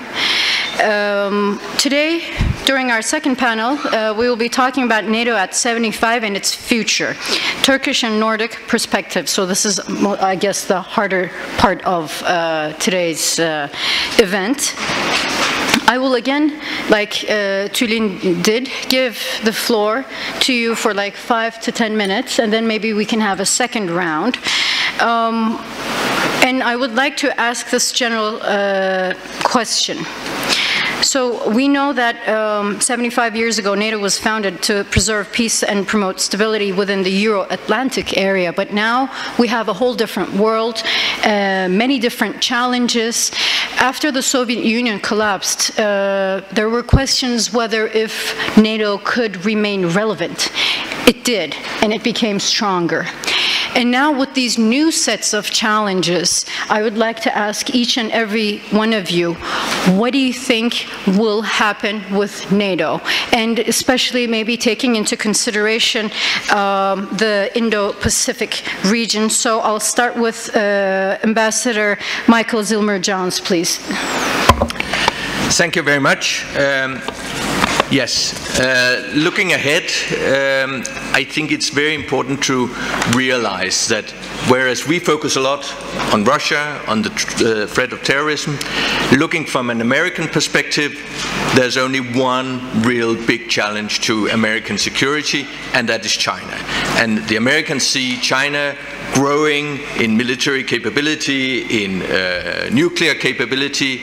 In 2030 or 2035 perhaps, China is expected to have 1,500 nuclear warheads. That brings them into the league of Russia and the United States, and far beyond the other nuclear powers around the world.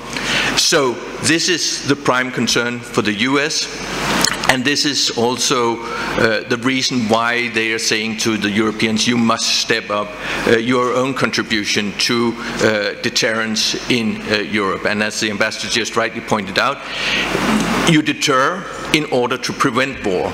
And you have to be strong, and you have to be very strong in order to deter a desperate and risk-willing power as Russia. Russia is on the decline, but it's still immensely dangerous. And that is why we Europeans have to strengthen our contribution. Unfortunately, this isn't happening now. All of the countries are either beyond 2% or very close to 2% in defense spending. Over just 2 years, from 22 to 24, European defense spending grew by 30% and is now $400 billion US. That is 55% of the US defense budget. And just 2 years ago, we had just spent 44%. So that burden sharing is changing, but of course it will take time. And in the positive scenario, we have that time. The Biden administration is doing this in an orderly way. They're pushing us to also create the critical enablers that we need in NATO. But if Trump is elected, Katja and I experienced some very difficult years with Trump, then we will have actually a weakened deterrence, because there will be doubt about the American willingness to step up and fulfill Article 5 obligations, and that will make us weaker. And this only underpins and stresses the need for Europe to step up its own defense capability. And because China is now the dominant concern for the Americans, it will in time also get more and more important at NATO. When I was there, we never discussed NATO. Well, we never discussed China. I had to struggle just to have an informal discussion once at a lunch. It was not mentioned in any NATO document. how much has that changed? I mean, it was in the Madrid summit conclusions. It's now in the strategic concept. It was now quite strongly worded in the Washington summit declaration.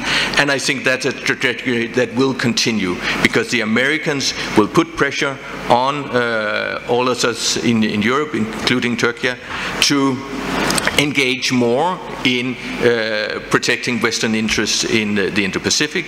And we are also reinforcing cooperation with Japan, South Korea, other allies in the region. They participated in several NATO summits. And this is a big concern for the Chinese. They are actually very, very worried about NATO engaging in the Indo-Pacific. And I think that's also why the Americans are pushing us so much, because they want to put pressure on the Chinese. And this, I think, will create some quite difficult discussions inside NATO. We have a big discussion now about how should we calibrate the attention we focus on Russia towards what we focus on the challenges from the global south.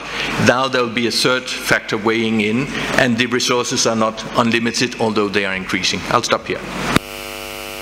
Thank you very much, Ambassador. Now I'd like to turn to Ambassador Korhonen and ask him about the question plus especially NATO's crisis preparedness and resilience and EU-NATO cooperation. Please, sir, the floor is yours.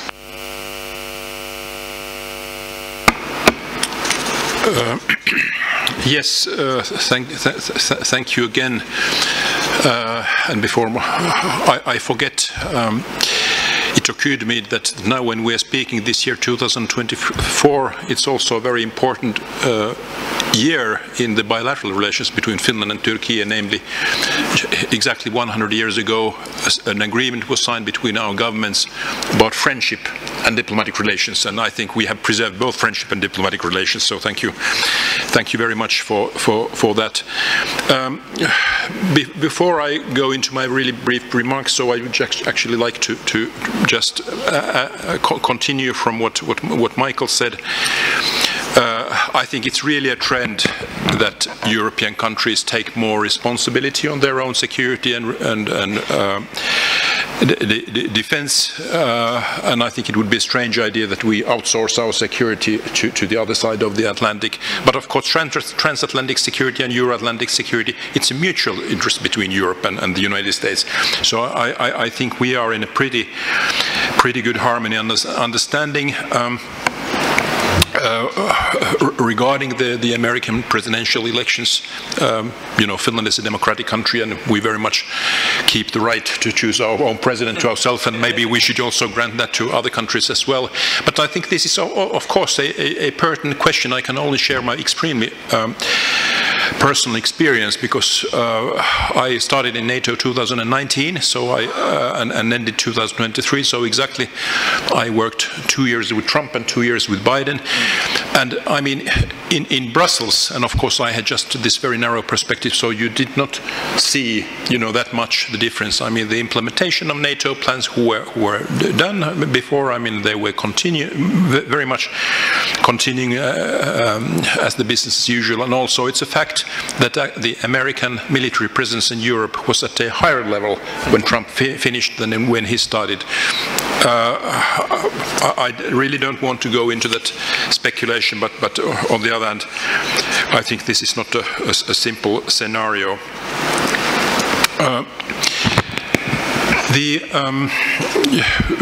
In Finland, we see NATO as a very important part of our international operational environment, but we must also learn to think not only from our national perspective, but you know, from the point of view of the alliance as a whole, and understand that also NATO has an operational environment. I mean, NATO really operates in a global context, and that is, of course, we are living in a very difficult era right now. It has been said that, you know, we live in a time of maximum uncertainty and minimum agreement. I think that's well coined. I think the good thing here is that at NATO, we actually see a relatively high level of unity on what are our key challenges and how to respond to that. I think that's a very good conclusion. And actually I have seen, when now I have been more involved in NATO, actually a convergence of views on many things that have been pretty difficult. I mean, how to focus on fight against terrorism, how to approach China, things like that. So I think we see also Russia, we see a convergence of views. From our perspective, Finland, I mean, we were very happy with the results of the Washington summit. We think the current emphasis on collective defense is exactly the right one. Of course, Finland will continue to bear the main responsibility for our own defense, but NATO will support. And with Axel, we have tried to elaborate a little bit on how we will integrate and adjust to NATO's defense planning, regional planning, force structure, command structure, operational practices, and so on, and move actually from interoperability to interchangeability. It means that, if a Finnish unit is not available, so let's say a Turkish unit will easily be to replace. United States, of course, is a very important partner for us. So right now we are also developing bilateral defense and security cooperation with the United States. I think all Nordic countries have now signed something which is called the Defense Cooperation Agreement with the US, and I think we are also on the NATO same footing. Nordefco has been mentioned, something which is also for us is interesting. This what they call JEF, the Joint Expeditionary Force, which is led by the United Kingdom.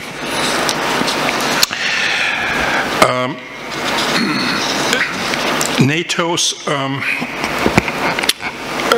agenda, it's very broad. We have come, how should I say, a little bit back to the old business, which is figuring out how to wage a European-wide war if that will be necessary. We don't want that to happen. How should I say, we are learning again the trade of traditional warfare. Maybe Finland is there. We never went back to the new. We're more stuck to the old. But we have to remember, and I think this was a very good question, that NATO's agenda is very large. If we have to protect the 1 billion people that we need to protect, so we will have to take into account all possible security challenges and also the full agenda. You mentioned resilience. At NATO, I mean, this is something that we could speak about the whole afternoon. If we, from a very Finnish perspective, so we have what we call a comprehensive security. We don't speak so much about total defense. It's really comprehensive security. We are trying to cover all angles, and what is really important is the interagency cooperation, also the cooperation with all stakeholders in the society. It's cooperation with private businesses, also cooperation with the NGO and the civil society. So that is our model. So when we speak about resilience, NATO's focus is a little bit more narrow. Again, the situation has changed. It's very much the question of how the society around the defense can support the war fighting and the defense effort if that is necessary. You asked about the European Union, EU. The question of resilience actually on the EU's agenda is pretty recent. It's NATO who started this total defense and resilience business in Europe already in the very first years after its establishment. It was very clear in NATO that no army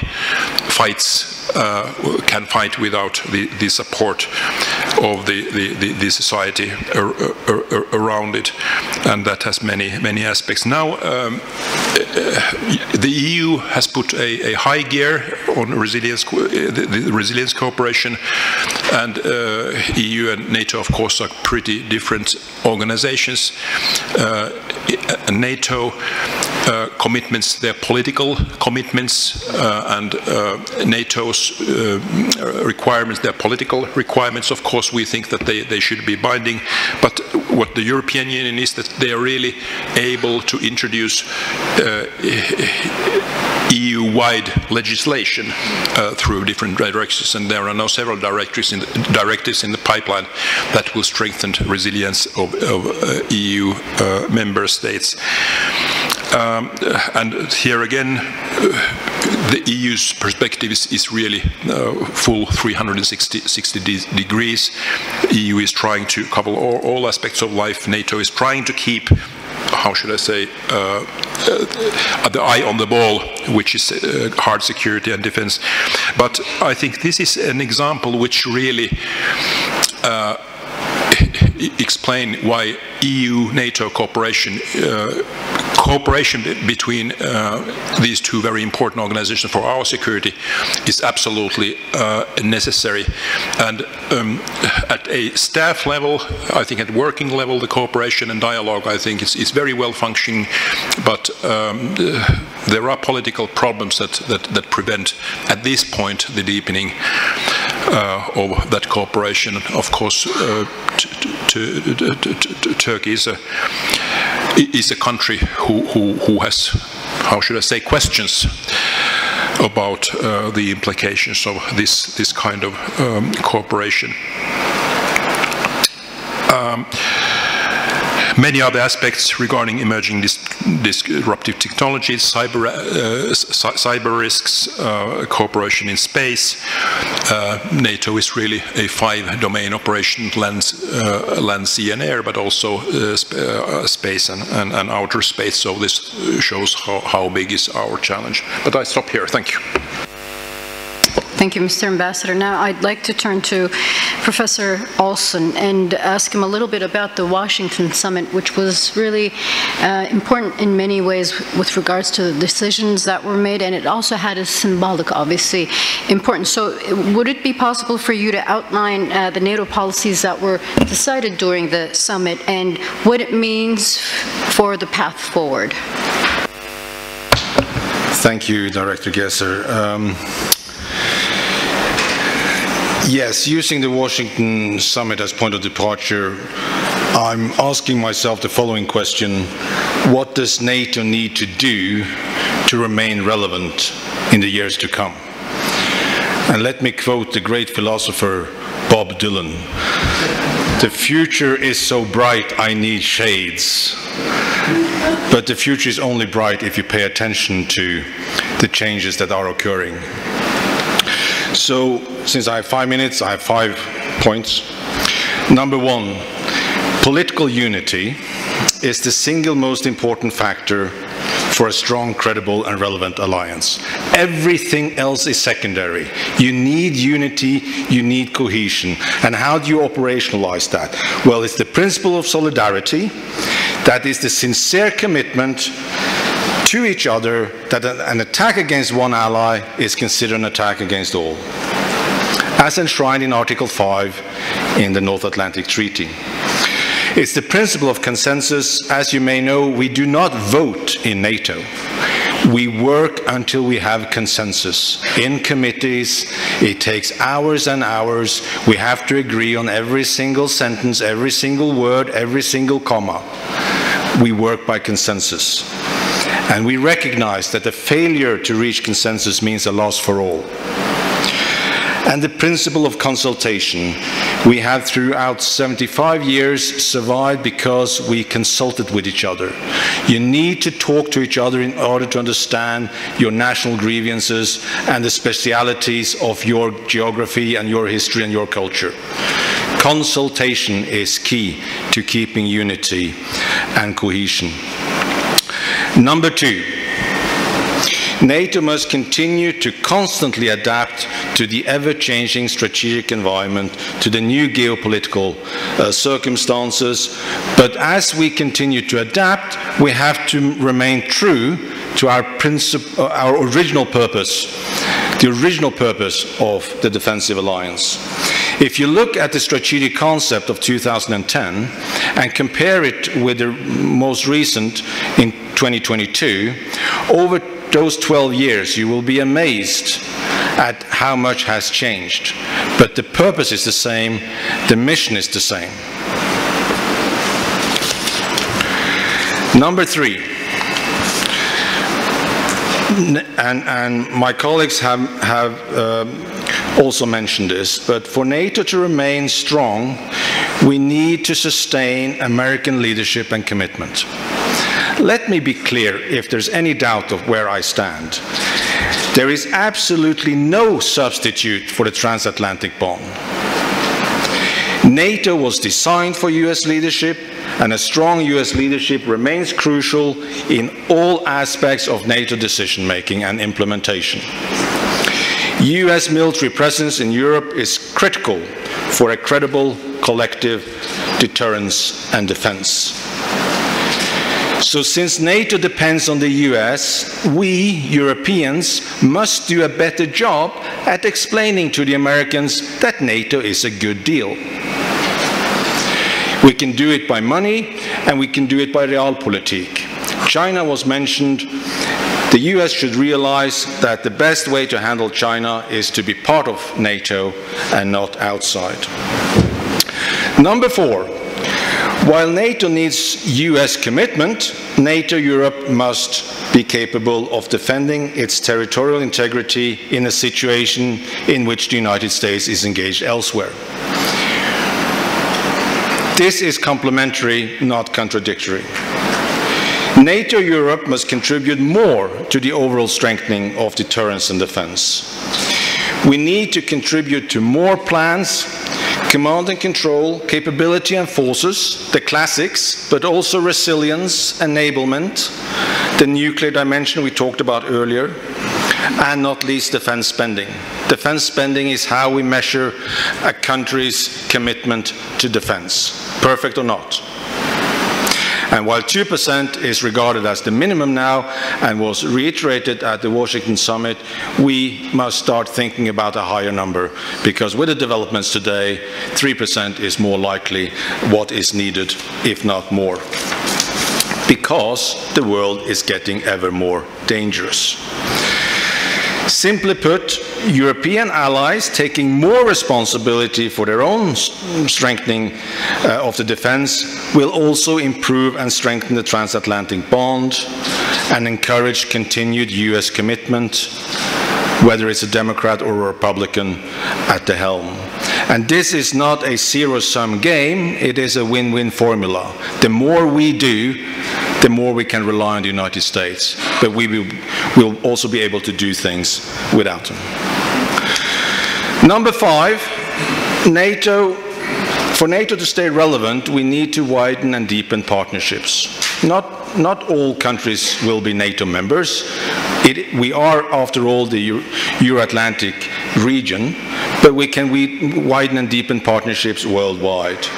The threats are global, multifaceted and interconnected, so what happens globally affects us not only regionally, but locally.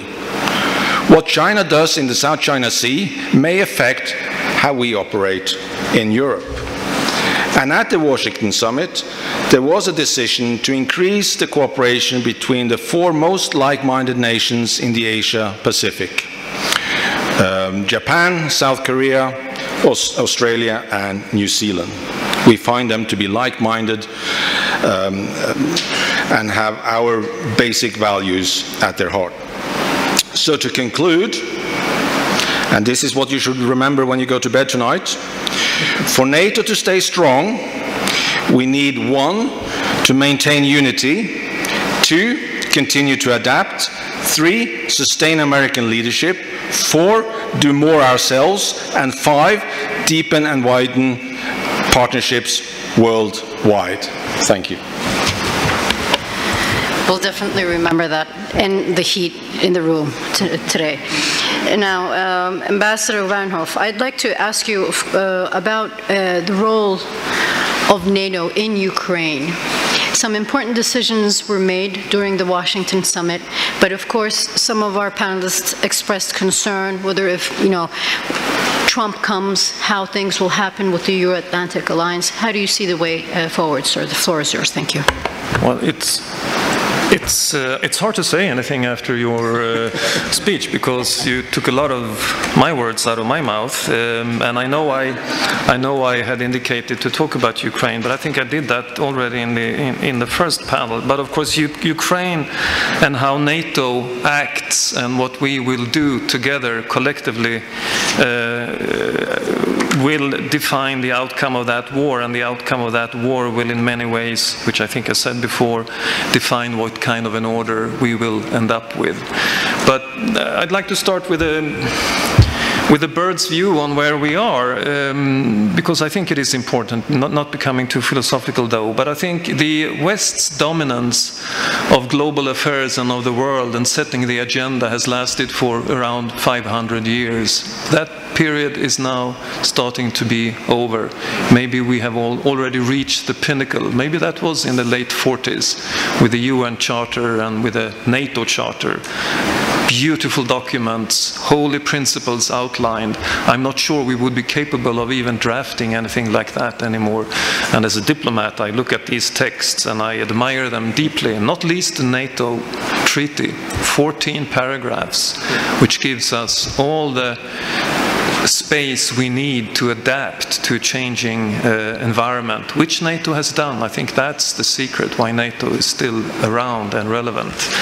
It can be pragmatic. We're not stuck in legalities. I think there are 4 lawyers in the NATO Secretariat, and I don't even want to think of how many lawyers there are at the EU.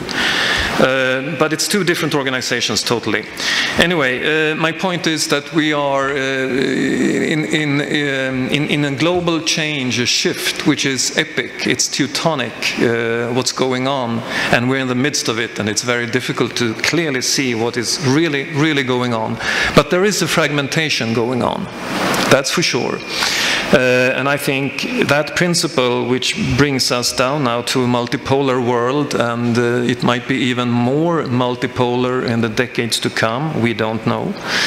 I think that's the main reason why we must define ourselves as a family of values and stick together. And that's why that is the most important approach we must have when we talk about NATO and the family which we consist of, defending the utter core of our nations together, and also willing to sacrifice the highest sacrifice that is possible.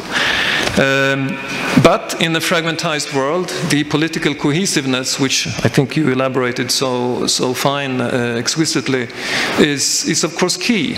And I've been through a number of councils, the North Atlantic councils, and they are becoming increasingly more difficult because we are fragmentized. We have different bilateral agendas. We have different approaches on the world. So to stick together and to realize what is really at stake here is extremely important, and that's where the values come in. Now, I think personally that NATO is well equipped to face the future. I think the strategic concept is fine. It gives NATO the tools necessary to deal with this, with a new defense and deterrence agenda at the top, which I think is relevant and necessary. Given the military threat from Russia, NATO has undergone an enormous transformation in the last couple of years. The decisions have been made, and now it's implementation time. Difficult, will cost money. And of course the burden sharing between Europe and North America is key. That will define the strength of the transatlantic link. I totally agree that the US presence is absolutely crucial. There is no way Europe can shoulder this alone, even less so the EU. If you look at NATO's total defense spending, 80% of that spending is with countries outside the EU. The EU can never muster those resources necessary to get those capabilities which are needed if we are to take this on by ourselves. So the transatlantic link is absolutely crucial. I am not worried by whoever will be president in the US, actually. Well, I can be more or less worried, but I don't think it will affect the fundamental relationship between Europe and the US. The US has its cultural heritage and roots in Europe, and it will continue to be so. And I think one interesting fact, during the first Trump administration, the US presence and spending unilaterally in Europe more than quadrupled. There is a strong bipartisan agreement of the importance of NATO and Europe. So I am not too worried about that, even though it might create insecurity and some question marks which we will have to deal with as diplomats, of course. I think it will be very important how NATO and the EU can define their different roles. It will continue to be difficult. There are forces within the EU that wants to shoulder larger independence when it comes to defense. Sweden as a country, we do not agree on that. We think it must, whatever the EU does, it has to be complementary of what NATO is doing because we lack resources, and it's also very important that the instruments which are created by the EU, that's where the money is, does not exclude third parties. This is a fight we have been trying to struggle with. We have not succeeded, but that is at least our approach to this. Europe is bigger than the EU when it comes to this. I think that's very important.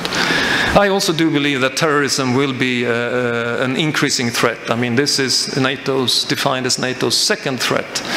And I think this will be an increased threat in years to come, where we need to approach this in a wise and clever way. NATO lacks a lot of tools in its toolbox when it comes to this. You have some in the EU, but there are things also we can do together. We do it bilaterally with Turkey now, and very successfully, I would like to say. And I think we also need to address some of the financial sources of terrorism, which is organized crime, which is spreading out like an octopus almost in Europe and also in my own country, which we have to fight together with our different agencies, of course. NATO might not have a huge part in that. But NATO is definitely addressing terrorism also, and I think this will be on the rise. And also the relationship with partner countries. I mean, I also touched upon this in session 1. We do see an emerging conflict between open societies, democratic societies, societies who believe in the rule of law, and others. It's extremely unfortunate that this conflict is becoming even clearer and maybe stronger. And I think here NATO's work with partners is extremely important also, and I think that is also outlined in the strategic concept as a possibility. So that's it. Ambassador, thank you very much. I think before I pass the floor to Ambassador Ildam, Ambassador, you have a remark, do you? Yes, please go ahead. Thank you, because I, of course, totally agree with both Ambassador Bernhoff and Professor Olson in the importance of American engagement in Europe. But I'll just remind everybody here that that's not a decision that's made in Europe. We can facilitate that, we can do what the Americans request us to do.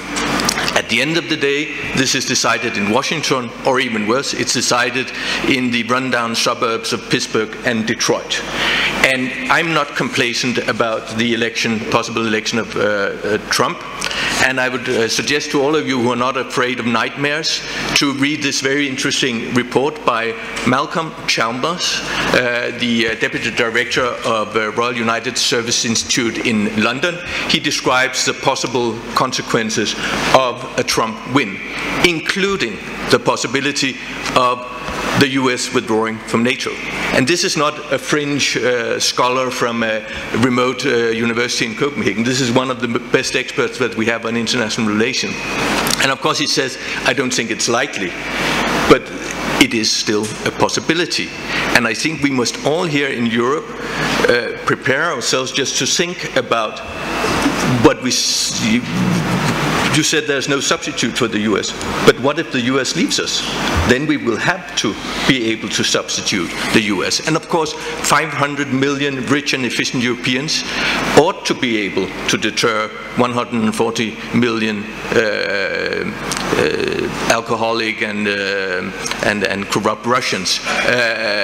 But we are not able to do it today without the Americans. It will take a lot of time, and that's why I'm so worried about a Trump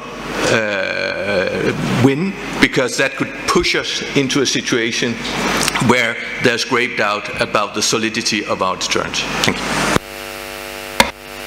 Ambassador İldam, now I would like to ask you, besides the general question I asked in the beginning of our panel, how do you see the future of NATO from a Turkish perspective? And I also want to ask you, because this was really debated over the past year and a half, NATO's role, Turkey's role in NATO, and how do you see that in the future? Thank you, sir. The floor is yours. Well, first of all, it is such a privilege to be here today, and also a particular pleasure to join the moderator and panelists whom I have known in my earlier reincarnations. So it's great to be part of the discussion. I must say that I recognize what one participant has raised, the issue of gender representation. Ms. Pereira was vocal about it, and unfortunately I couldn't change the composition of the panel in that respect, so I'm sorry for that. Now, I think Washington summit was an important milestone in the continuous adaptation of NATO, and we have to recognize that from 2014 till now, military adaptation was done in a meticulous manner. But what we lacked, and it was recognized in 2019 at London Leaders Summit, was also to strengthen the political dimension of NATO. And that's why NATO Secretary General, upon the instructions that he received from the heads of state and government, commissioned an independent expert that I set and was part of the deliberations to prepare a long-term vision of NATO. And I'm gratified to see that not only what we recommended among so many important and less important proposals, strategic concept could be revised, which now corresponds to geopolitical realities, but also since 2022 we have been able to boost deterrence and defense of NATO. It is a must to keep up with the requirements, but also it is necessary, as I said earlier, to strengthen the political dimension. After all, we are not talking about a military alliance, but a politico-military alliance with political dimension to be kept always in forefront. And this brings me to the points eloquently made by Professor Olsen, and I was quite heartened to see him bullet pointing all the important issues also relevant for strengthening the political dimension, because unity, cohesion and solidarity among allies is of utmost importance. And I believe that 2022, February, when Russia initiated a full-fledged war in Ukraine, the alliance could be able to show its unity, whereas the expectation on Putin's side was to have a fractured, unified alliance. So much so that we could be able to have the public opinion changed its approach and mind in two critical countries, Finland and Sweden, to have them aspire to join NATO. And we are so happy that they could join NATO, not only to strengthen their own national defense, but also to contribute to the deterrence and defense of the alliance. So it is a very positive development, and perhaps Putin has to be referenced in strong manner to have such an outcome. Now, talking about Swedish and Finnish accessions, I wouldn't be silent about Turkey's role in that, because it was an elephant in the room for some time. And I had the pleasure during the reflection period, negotiations, to have one-on-one meetings with both the Finnish and Swedish foreign ministers on their visit to Turkey. No matter how we can perceive and be critical about the way Turkey presented its reservations, I think in essence the concerns were legitimate. And this brings me to the importance of the two threats which have been described in the strategic concept. First, Russia, and we talked about the northern flank. We don't use the word flank anymore, but the concerns of our allies in the north, but also the concerns of the south, since we always insist on the importance of 360-degree approach. And we need to bring some meaning and content to this nice logo of 360-degree approach, because sometimes deterring Russia could be a fundamental job seen by many allies, and countering terrorism could be put into a secondary issues basket, or the threats and challenges emanating from the south. And in fact, during the Washington summit, and we can see in the declaration of the leaders, NATO's approach to southern neighborhoods, in plural, was mentioned. And it is important for us to strike a good balance on that. Turkey's contributions have been quite important in the past and will continue to be so in the future.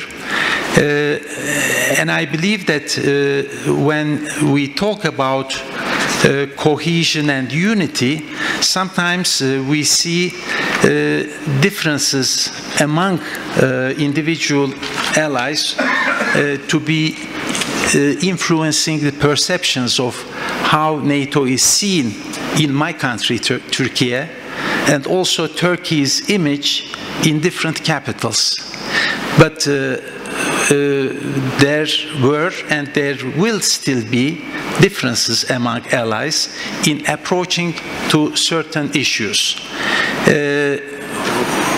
For Turkey, fighting terrorism is an existential issue. And one of the speakers in the previous panel rightly highlighted that Turkey was, in fact, one ally that suffered the most out of terrorism.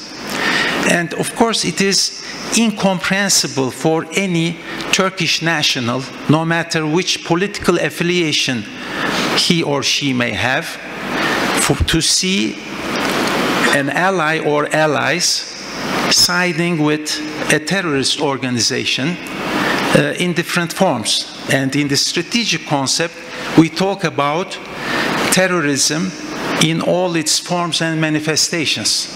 Therefore, for our allies, one thing has to be clear. I mean, we cannot sweep certain problems under the carpet. Since we talk about consultations, it should not be restrictive of Article 4 consultations only, and I fully agree with Professor Olsen that in fact consultations are taking place throughout NATO's working methodology. It is in the heart of it, and we need to also bring consultations, negotiations to bilateral levels and eliminate certain hurdles and obstacles which may in the long run have the potential to damage the very fabric of spirit within the alliance. We had in the past differences like in Suez Canal crisis of 1956 or departure of France from the military structure of NATO, or in Iraq war in 2003, but all in all we could be able to come with a united front. Now, regarding the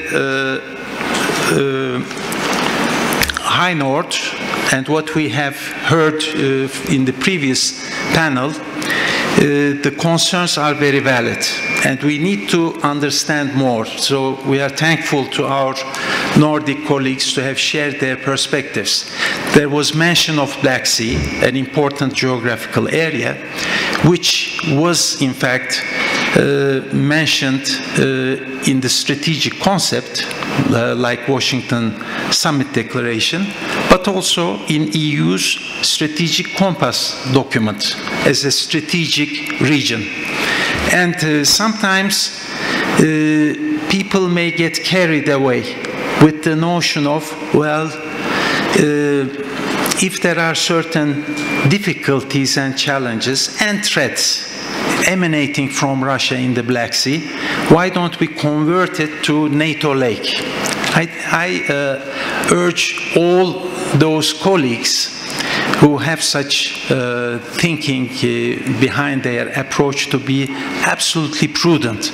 And I think the safeguard to what I'm going to say is the existence of the Montreux Convention of 1936, which Turkey has been meticulously implementing the provisions of it as a custodian of this convention. And the regional ownership that we always highlight, and there are examples for trilateral cooperation of 3 allied nations, Bulgaria, Romania and Turkey. This could pave the way for NATO's complementary role in boosting deterrence and defense for the region. 2 points, then I will stop. I think looking ahead, one very important area is emerging and disruptive technologies. And NATO needs to sharpen its focus and capabilities in that respect. Innovation should be in the heart of the work of NATO. Diana, Defense Innovation Initiative for North Atlantic, is a good first step, and I'm happy that our nations are trying their best to contribute to this endeavor.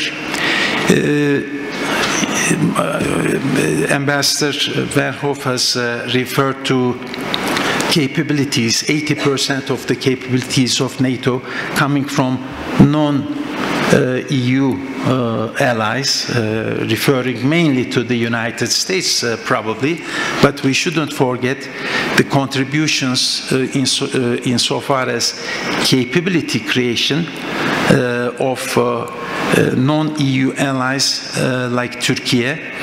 And since, except Norway, the 3 countries belong to the European Union in addition to NATO, their contributions for the fullest involvement of non-EU allies in different defense and security initiatives, especially in the field of emerging disruptive technologies like European Defence Fund and PESCO, would be instrumental to see Turkey make its own contribution in the long run.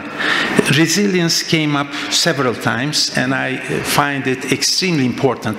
Usually we remember only Article 5 in any discussion related to NATO, but Article 3 of the Washington Treaty, which relates to resilience, is equally important, because if you are not resilient, then how can you operationalize or invoke Article 5? I very much appreciate and subscribe to what Ambassador Korhonen said regarding the civilian and military authorities to work together. It is, after all, a whole of government endeavor, but I will take it one step further. It should be whole of society approach, so that our citizens could also be aware of what are the stakes and what they need to do in preparing our societies in resisting to different threats and challenges emanating not from the vicinity of the Euro-Atlantic region, but globally, because when we talk about cyber attacks or hybrid tactics, they don't recognize any border or geographical region, and that makes NATO to have a global approach. We will never become a global organization, a police of the world, but given the peculiarities of the current threats and challenges, I think NATO needs to be resilient to cope with those threats coming from different directions. Thank you. Thank you, Ambassador İldam. We're running out of time, and we're way late in our schedule, so I would like to have your concluding remarks, but I would also like to ask, some of you already replied to that, if you agree with Professor Olson's 5 points, and with regards to China and the U.S.'s possible withdrawal from NATO if Trump is indeed elected. Ambassador, you had said that we need the U.S. in order to somehow combat Russia with 140 million. But I would also like to add 1 billion. Sorry, yes, you wanted to say something. 1 billion Chinese to that. So, would really the U.S. want to withdraw from NATO when it still has this imminent threat perception from China? But Ambassador Korhonen, you wanted to add some remarks. Please, sir. Actually, just a point of order. I mean, at least I'm willing to cut my length of my concluding remarks. I mean, I really would like to hear also some questions and comments from the audience.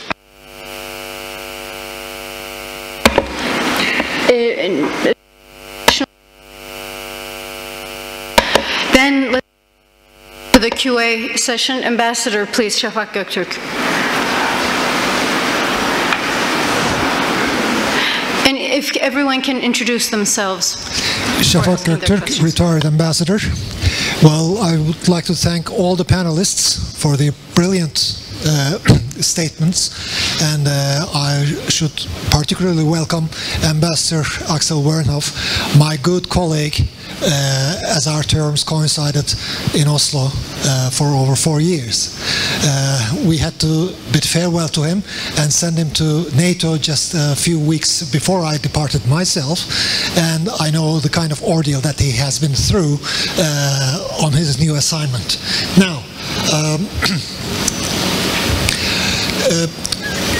Russia has been stalled on its western advance of what it historically calls its geographic perpetuity. And we know that Russia now doubles down on its Western defenses, or should we say offenses, and this is a growing challenge for the participants countries here. But that's not what Russia does only. They are also focusing on to their south, and we know that they are already in Syria long term, but beyond that they are undergirding Northern Africa, hence the Mediterranean, and they are building up. All the while China increases its economic and political stakes in the same region. Now you have joined, my question is to the new members of the club.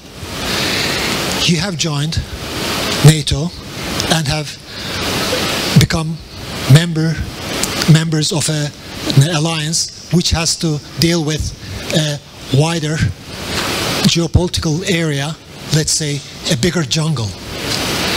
If and when matters worsen to the south and the focus shifts from your borders, will you feel more or less secure? Because as most of the panelists have mentioned, under Article 5, it is one for all for one. Thank you.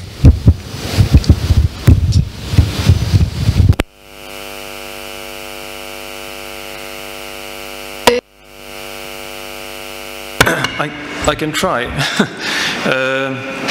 It's a relevant question, but we have wholeheartedly undersigned to the treaty, which means one for all and all for one. So wherever a threat appears, we will stand in solidarity with that. That's, I think that was very clear in our accession process, in the accession protocol, and the different hearings we had at NATO.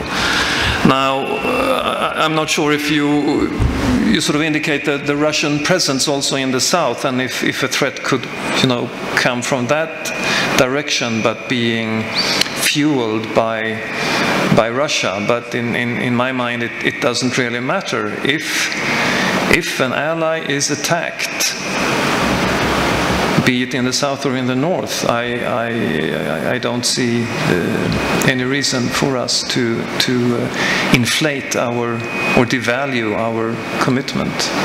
Absolutely not. But if it comes to migration or migration flows, it's a matter of toolboxes, which NATO lacks in many ways when it comes to that kind of threat. But I'm not sure if that was what you meant.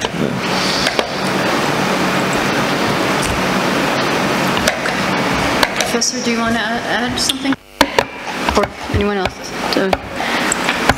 Yes, please. I just want, we talk about Russia a lot, China a lot, and we use the word threat. In the military world and in the NATO agreed language, we use the threat specifically when we have identified somebody who has the capability to attack, but also the political will to attack, as we have seen with Russia in Georgia, in Ukraine, as we've seen with terrorism. So in NATO, we define Russia as the biggest direct threat to our peace and security, and terrorism as the biggest asymmetric threat to our way of life. China, on the other hand, is a long-term challenge. We do not use the term threat with China. But my observation, and maybe you agree with me, I hope you do, we understand Russia. I mean, from a Nordic perspective, we have lived with this neighbor for hundreds of years. Russia is Russia. Russia doesn't change a lot. They operate the way they do. We understand Russia. It's just that we don't like what they do. But it's not that we don't understand why Putin is doing these horrible things. China is different. We do not understand China. China operates in a very different way, long-term thinking. They have a different way of diplomacy than our Western world. They think beyond 4-year election terms. We just don't understand the Chinese way of thinking and how clever they are when they approach negotiations to get their will. And it's long-term. But we cannot be naive. We have to better understand how China works. Thank you. Thank you. The lady in the back.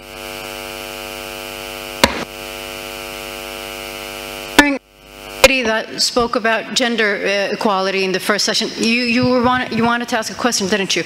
Arkadaşlar hızlı. Martin Rikspreer, international consultant and governance, peace and security. You actually just mentioned very briefly one of the parts of my question, and I endorse, to start with, your 5 points. Actually spot on, so well done. But I do think that we go back to the values, and that's what you've mentioned. And the values of democracy has been really crucial, and the term limits also limit our capacity to engage in long-term, as you've mentioned, to China. So we also know that in Norfolk, in the US, is where the mass brain of NATO resides, and is in the US. So we kind of keep on the same mentality of the Marshall Plan and hoping that the US will be sort of the ones that will back up. So now my question is, how do you see taking more robust measures within Europe to have, for instance, compulsory military service, to have, percentage of the budget going to a military strategy and weapons, and this would have to be a long-term engagement, as China has been doing for the last, more than 20 years, thinking slowly on how they will position themselves. Thank you. And your question is addressed to all of the panelists, or? Okay, who would want to reply? Please, sir. Well, as I think Professor Olsen said, these measurements of our engagement, the 2%, it's not very precise and not very good way of actually measuring or asking allies to provide assets. The much better way is to have the capability requirements, which we have and which NATO are now building up and strengthening and adapting to a new situation. And I think NATO wisely leaves it to the nations to develop the mechanisms by which they can best provide those capabilities. For some countries, it can be conscription, where you actually take in all of the conscripts. In my country, we have conscription, but we only take in a fraction of those, because we then focus not on mass, but on quality, and having smaller units, but with a lot of technology in them. So I think the way forward is to have more focus on the output, the capability targets, and a little bit less focus on the input, and then leave to the allies individually to see how best they can fulfill those capability targets. Ambassador İldam, do you want to add, please, yes, sir? In fact, I would like to react to both questions. Ambassador Göktürk was right to refer to Russia's presence in the south, because in many discussions, the presence of Russia and the way they project power to the south after the illegal invasion and annexation of Crimea, the focus was more on the threat emanating from the east, but not any focus from the south. And that's why when I refer to the recent experts' report on the southern neighborhoods, which was also discussed at the foreign ministers level and acknowledged by the heads of state and government, I hope NATO will not take it as a piece of business. Sometimes we do it at NATO bureaucracy, to tick a box, but rather to increase the scope of some of the ideas put in the report, and to engage with the partners, but also deal with threats and future challenges, present and future challenges emanating from the South, because the South is intrinsically, the security of the South is intrinsically linked to that of Europe, and we cannot just ignore the importance of taking the recent developments seriously. One word on values, and NATO is indeed a family of values, but not only for NATO but for the West there is an image issue.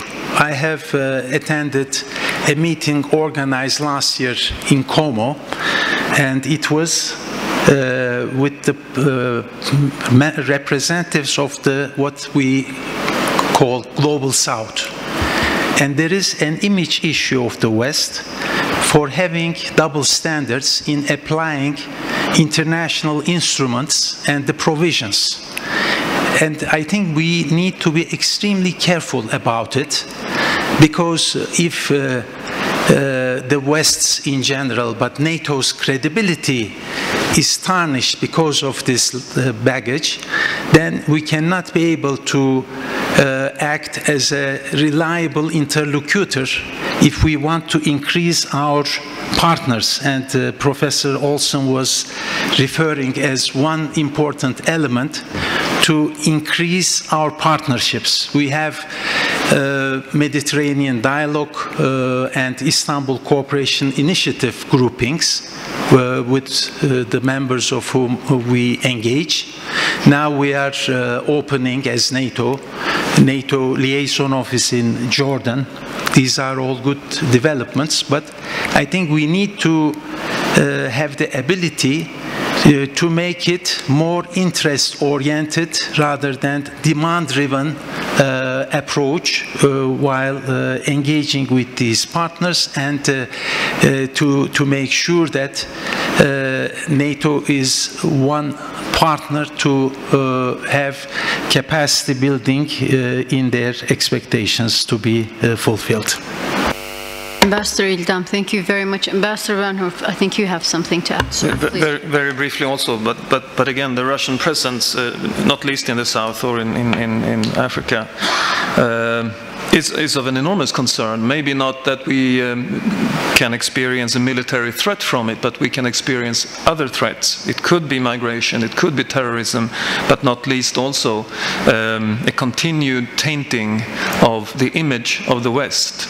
I do believe that NATO's work with partners is important, but I think the responsibility lies even higher up in the sort of Western hierarchy. We have homework to do in what we call the Global South, or whatever concept you want to use, in order to get this straight and right. So that's one comment on that topic. On Europe's ability and necessity to spend more, if it is conscription or if it is percentage of GDP, that can be discussed, of course, but I can almost assure you that within 6 or 8 months the issue of 2% will be on the table, because when the different capability targets which are now being defined within NATO, what we need to fill the defense plans with, what kind of capabilities we need to fill the defense plans with, plans that are already adopted. When the bill for that comes to on the table, I agree with you. I'm not even sure 3% will be enough, but I think this is the only way to go, and for Europe to shoulder that responsibility, and how to, that will be key in keeping the transatlantic link strong and continued. Thank you. We have a lot of questions. Ambassador Kılıç, Ambassador Oba, and the lady in the back, and then we'll proceed. Ambassador Kılıç, please, sir. Thank you very much for all participants for this very insightful speeches. My question is similar to Ambassador Göktürk's, very hypothetical. Now we know that the revisionist policies of Russia appeared in Ukraine, and normally it would continue to Baltic republics. Considering that, or imagining that the Ukraine issue is somehow stalled or solved, do you expect more pressure on the Baltics or Russia giving itself time for wound licking and turn to Central Asia and Caucasia to continue its revisionist policies to turn to Europe later? Thank you. And who would like to answer that? Please do, Professor. I can have it. Of course, we want Ukraine to win this war, and we're going to support them as much as they can so they get every inch back of their territory. After the war, Russia will be difficult to deal with either way. If they win, however you define winning, however you define losing, they will be difficult to deal with either way. So we will have to prepare ourselves for a long-term engagement with a Russia that does not follow our logic and our way of life. They will still be in opposition to our values. That's what Putin has declared, and that's going to stay with him and his successor at some point. Russia will remain a challenge either way. But Ukraine's future is in NATO. We said that or I didn't say it, but NATO said it. All you said it. We all said it at the Bucharest summit in 2008, that the future of Ukraine is in NATO. And every year since then, we have reinforced that argument. And when the time is right and when the conditions are met, Ukraine will become a member of NATO. Just to complete, is it when the conflict goes to Central Asia or Caucasia, is it out of? When the conflict moves to Central Asia, is it out of area for NATO, or will NATO show the same determination as in Ukraine? It will be out of area because NATO's prime concern is the Euro-Atlantic area, and Ukraine is a European country. Ambassador Ildam, you had something to add, sir, please. Well, I will touch upon one aspect of the question which we didn't discuss, and it is perhaps too early to speculate on. But certainly, how the war ends will be defining the future of the European security order. However, while strengthening NATO's deterrence and defense, we should also be contemplating ways and means how to put in place certain international instruments that used to regulate arms control and transparency measures. Because right now, unfortunately, all the instruments that we used to have failed. In the previous session, there was a reference to Finland's incoming chairmanship of the OSCE. OSCE is in shambles nowadays, unfortunately, but it is also next year the 50th anniversary of the Helsinki Final Act. And many people shy away from discussing this thing and wait until the very last moment to see the end of the war in Ukraine. But perhaps, and it is necessary for diplomacy, to be reflective of any scenario, and for any scenario, which instruments could be put in place. At least we could be able to discuss it at this stage without waiting the moment to come with the conclusion of the war in whichever way it could be. It doesn't mean that Helsinki Final Act should be renegotiated insofar as fundamental principles that govern European security. They should be non-negotiable. But let us not forget that before February 2022, Russia tabled two agreements, draft treaties, one to NATO, the other one to the United States. They were unacceptable, of course, but at least we could be able to reflect on which areas there could be room to reach some sort of an agreement for transparency and arms control. We cannot from the outset write off Russia in any future European security arrangement. It would be a big mistake.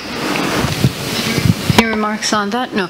We have a lot of questions. So Ambassador Oba, sir, you had a question, please, and then we'll continue. Ambassador Ceylan also has a question. Thank you very much, Madam Engin, Ambassador, Professor Dr. Engin Oba, Cha University.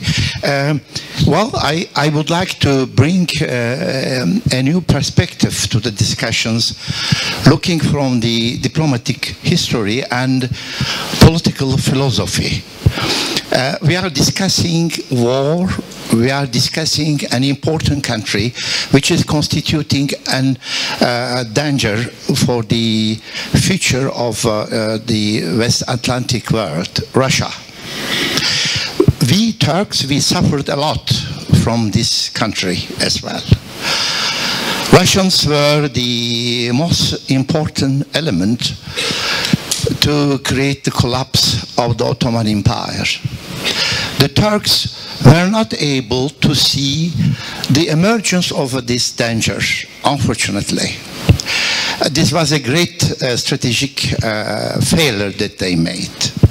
But Russia is seen as an European country belonging to the European culture. Taking into consideration the peaceful process of the philosophical thought, especially I would like to refer to Kant, without the peace, the societies could not survive. How, in this case, we can think about to see Russia under a new understanding of deterrence, which could be neutralized, especially after the Putin era. Is it the work or studies made within the European Strategic Center or even within Nato to see this opportunity? Thank you very much.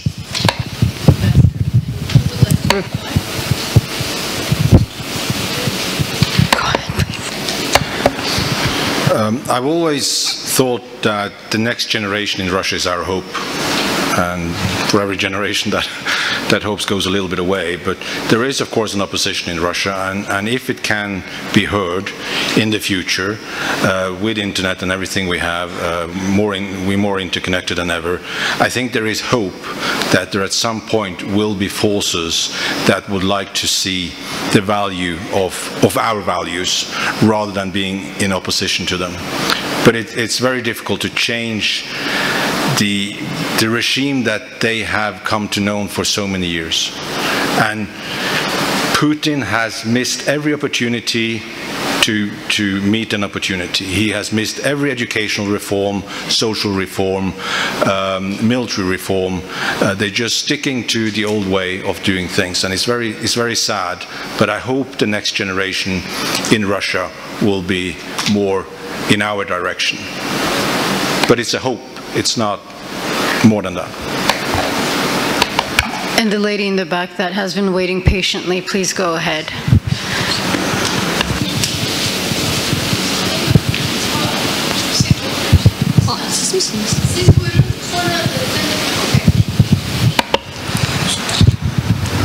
Hello everyone, I'm Selin Tavazar. I would like to ask, disinformation is one of the serious global threats. Does NATO, including the Nordic countries, have specific strategy to counter Russian disinformation? How effective is it? Thank you. And where are you from, by the way? Combating with disinformation department. Okay, got it. Directorate of Communications. Ambassador İlden will... Well, this is a very important question, also related to the societal resilience that we were discussing before.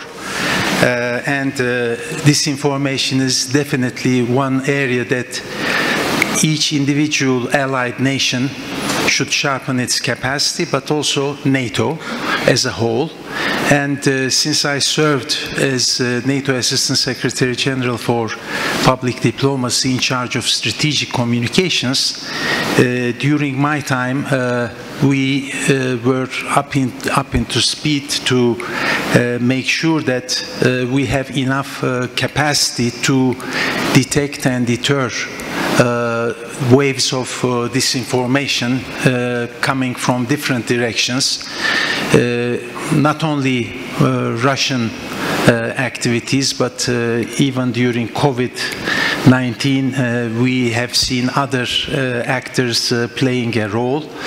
This requires us to have the situational awareness. Information environment assessment capability is key to understand how the information space is evolving, and NATO is using big data and processing it with artificial intelligence to see how our own communication is resonating with wider audiences, but also spotting some false news and disinformation campaigns in different parts of the globe targeting our societies, usually targeting our democratic values. So your question is extremely important. There is NATO's Center of Excellence for Strategic Communications, which is in Riga, and they are also making good progress in their research studies and capability building that informs the activities of allies as a whole. Thank you. Yes, please. I think correctly, your question is extremely important, and it puts the finger on all sorts of cyber and hybrid activities which antagonists use already. I expect this to increase also in years to come, maybe more that than military activities against NATO or military threats against NATO. So it's an extremely important area. We have in Sweden established a government agency, an agency for psychological defense, which we used to have in the 60s and 70s, which was then dismantled in the 80s or maybe early 90s. And they do the same thing as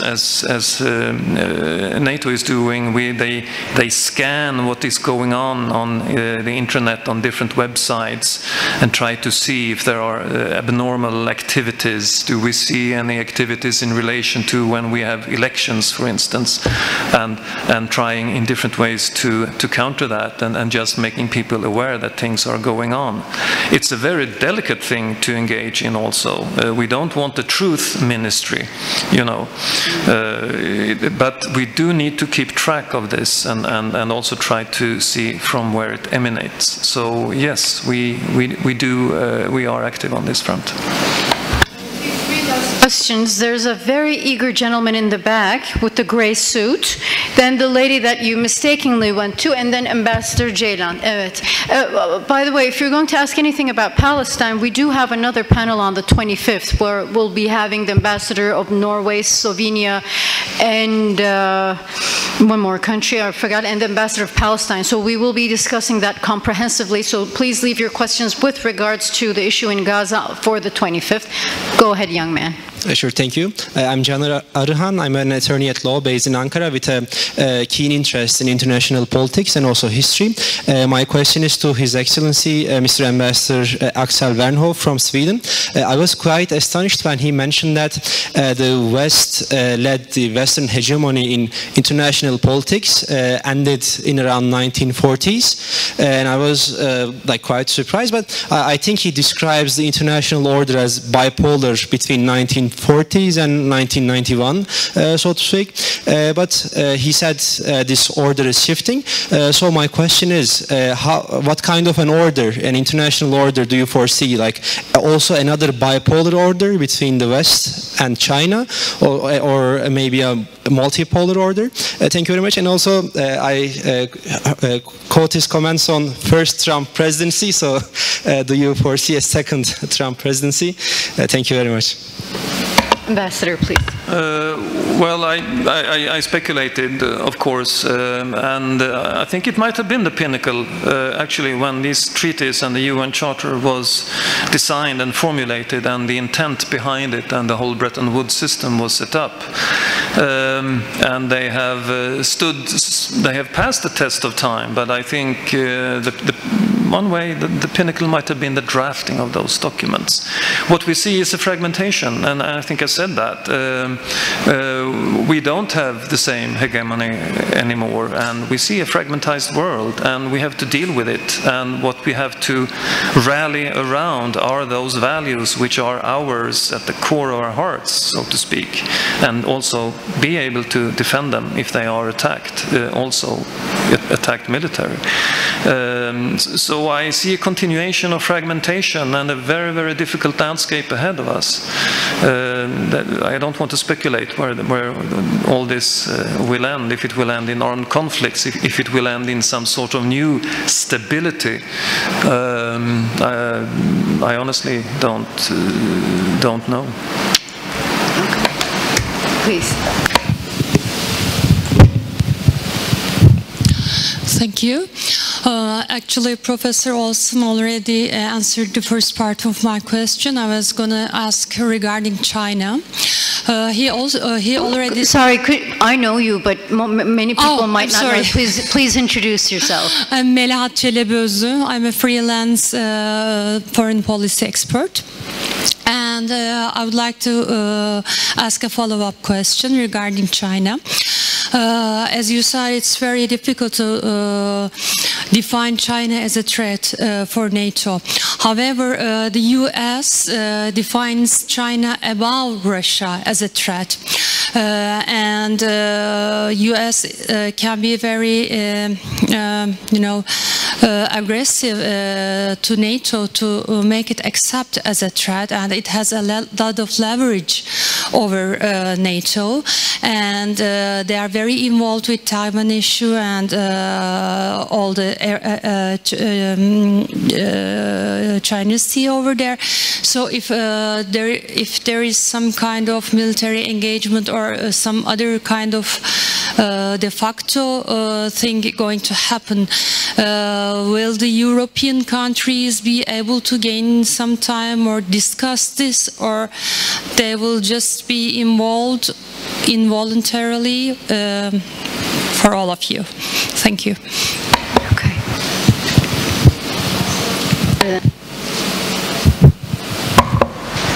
Thank you very much. Yes, Professor Olsen very exactly described the difference between the threat and challenge and so on. So, and I fully subscribe to this. But the important thing for the Americans is, of course, that they look in a longer perspective, and the possibility that because China is building up its capabilities so quickly and will outmeasure.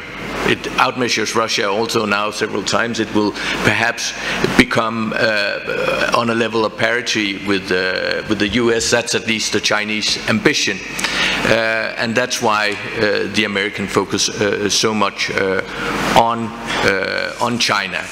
And where does this leave Europe? Because it's obvious that if we look ahead into the future, the defining security issue will be the rivalry between China and the US. And is then Europe just caught in the middle of this, or do we have our own say? I think we have our own say. I mean, Europe has its own interests. Of course, we are allied with the Americans, but we will not necessarily follow America all the way, depending on how they define their interests in the Indo-Pacific.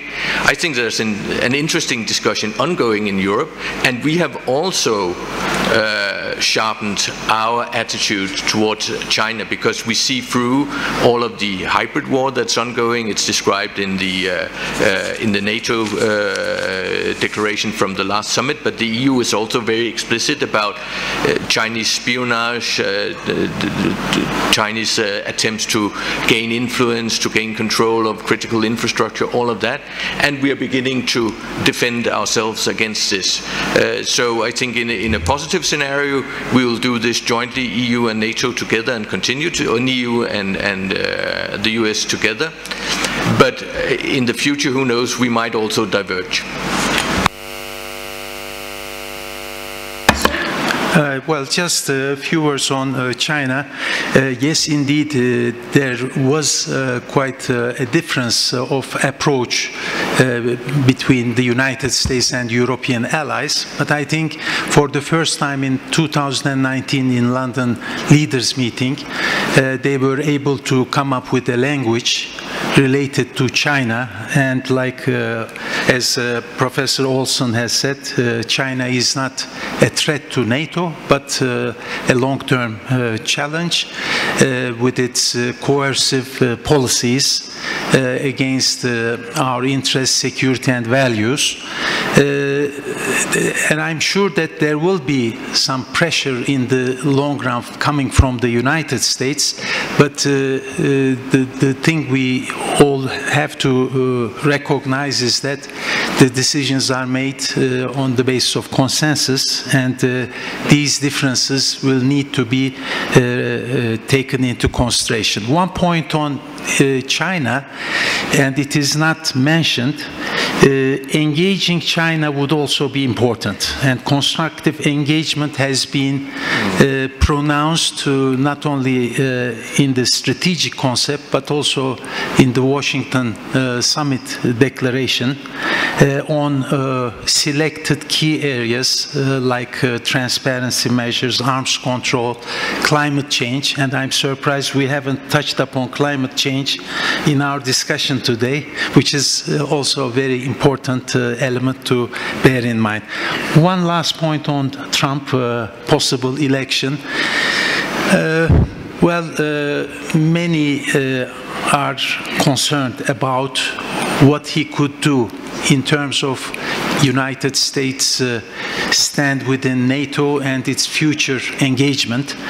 There are two good news. One is that there is a strong bipartisan support to NATO. And second, seeing a potential danger, there has been a bill enacted in the US Congress prohibiting any incoming future president to leave NATO. It brought some conditionality, 2/3 of majority of the Congress. But in any case, even if there are such limitations, if the President of the United States shy away from statements like commitment to Article 5, declaratory policy is very important for NATO, then it will give a very wrong signal to allies and potential adversaries as to the intentions of NATO in the future. Ambassador, you had a point. Yes, thank you. I think this discussion has been, truly useful, because I think we are discussing the question on how NATO should deal with actors outside the alliance from different angles. And let me just say this, that I think one conclusion from this discussion should be that NATO's partnerships truly are important. Indo-Pacific has been mentioned, but there are also the larger Middle East, North Africa. We absolutely need dialogue with the South Asia. With them, we understand things better, we do things better. They need our support, but we also need their support. So, and it has been pointed many times how much resources and knowledge our host country, Turkey, has in this respect. We should not shy away from discussing also difficult questions with our friends and partners, because I think that's what partnership is. Very often different capacities. I have discussed with friends who come from countries who a little bit hesitate on how to react to the Russian invasion. My question to them is, do you really want to live in a world where anybody can attack anybody else without and getting away with it? Is this the international order that we are looking for? And I think very few would say yes. The other are the dependencies. There are long historical roots in the reluctance of countries from the global south. I don't like the word, but it's convenient shorthand to be dependent on the European Union or United States or other countries of the north. But also the question should be, is it better to turn this dependency from EU and US to a dependency from China? I mean, China can also be a very tough partner. I think we all know that. So I think this also works for my concluding remarks. Thank you. Last but not least, Ambassador Ceylan, please, your question.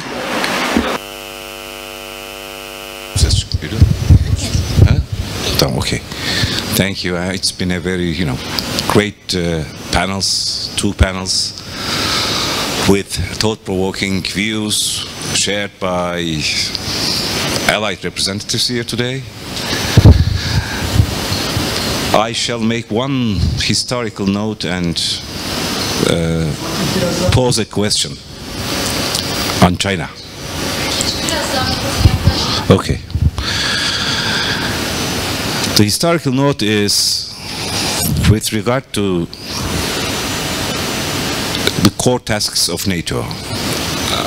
In rhetoric, we all talk about 360-degree approach spread throughout the core tasks of NATO. That's collective deterrence and defense, crisis prevention and management, and cooperative security. This is the legacy of NATO, inherited by the EU in the early 90s, when the EU introduced the European security and defense pillar in Maastricht, talking about the early 90s. But there's an irony that's going on. And the irony is on the part of our allies in the EU. And there's a gap between their ambitions to become a strategic player in terms of security and defense and what's going on, hard realities on the ground. It is still in its infancy. I'm talking about ESDP, proceeding towards adolescence, but not yet reached. Become an adolescent. And it will take long time for it to become a mature person, an institution, in terms of providing security and defense to the EU allies. So we have NATO, and the traditions and the practical work within NATO that makes, for the time being, European security and defense meaningful, including the EU members, okay? That's a hard fact of life. And to make it more adolescent, I think the EU needs an all-encompassing strategy with regard to non-EU NATO members. There has been, in my personal opinion, strategic blindness that drives the EU when it comes to involving non-EU NATO members. I'm not talking about Norway, because Norway has a special relationship with EDA and in other structures. The US has it. The UK is trying to widen the scope of its cooperation in security and defense with the... So Turkey is simply sidelined, unfortunately. I know the question marks with regard to values, suspicions revolving in allied capitals. As regards backsliding in values aspect of Turkey's behavioral fluctuations in recent years. I'm aware of these. suspicious. But we are investing in the future security and defense. So in that respect, neither Turkey nor NATO nor the EU has the luxury of brushing aside Turkey and its capacity, defense industrial capacity. I know the elephant in the room, that is Cyprus issue, but despite that, I think if there's mutual will, I'm talking about for the medium to long term, it's difficult in the short term, I know that, because of challenges involved, political challenges involved. But for the medium to long term, I think we need to map out a strategy for European security and defense, inclusive of Turkey.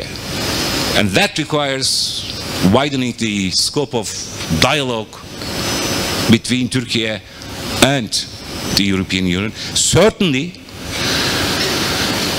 exploring possibilities for the Turkish defense industry to cooperate, to reach synergistic effects with its European counterparts for the long term, because we are investing in our future. And I think that should be taken on board by our European colleagues seriously if we want to talk about a credible, predictable European security and defense policy. I think that should be taken. That's a historical note against the backdrop of quote-unquote complementarity between NATO and the EU, okay? The question on China, everybody started talking about China.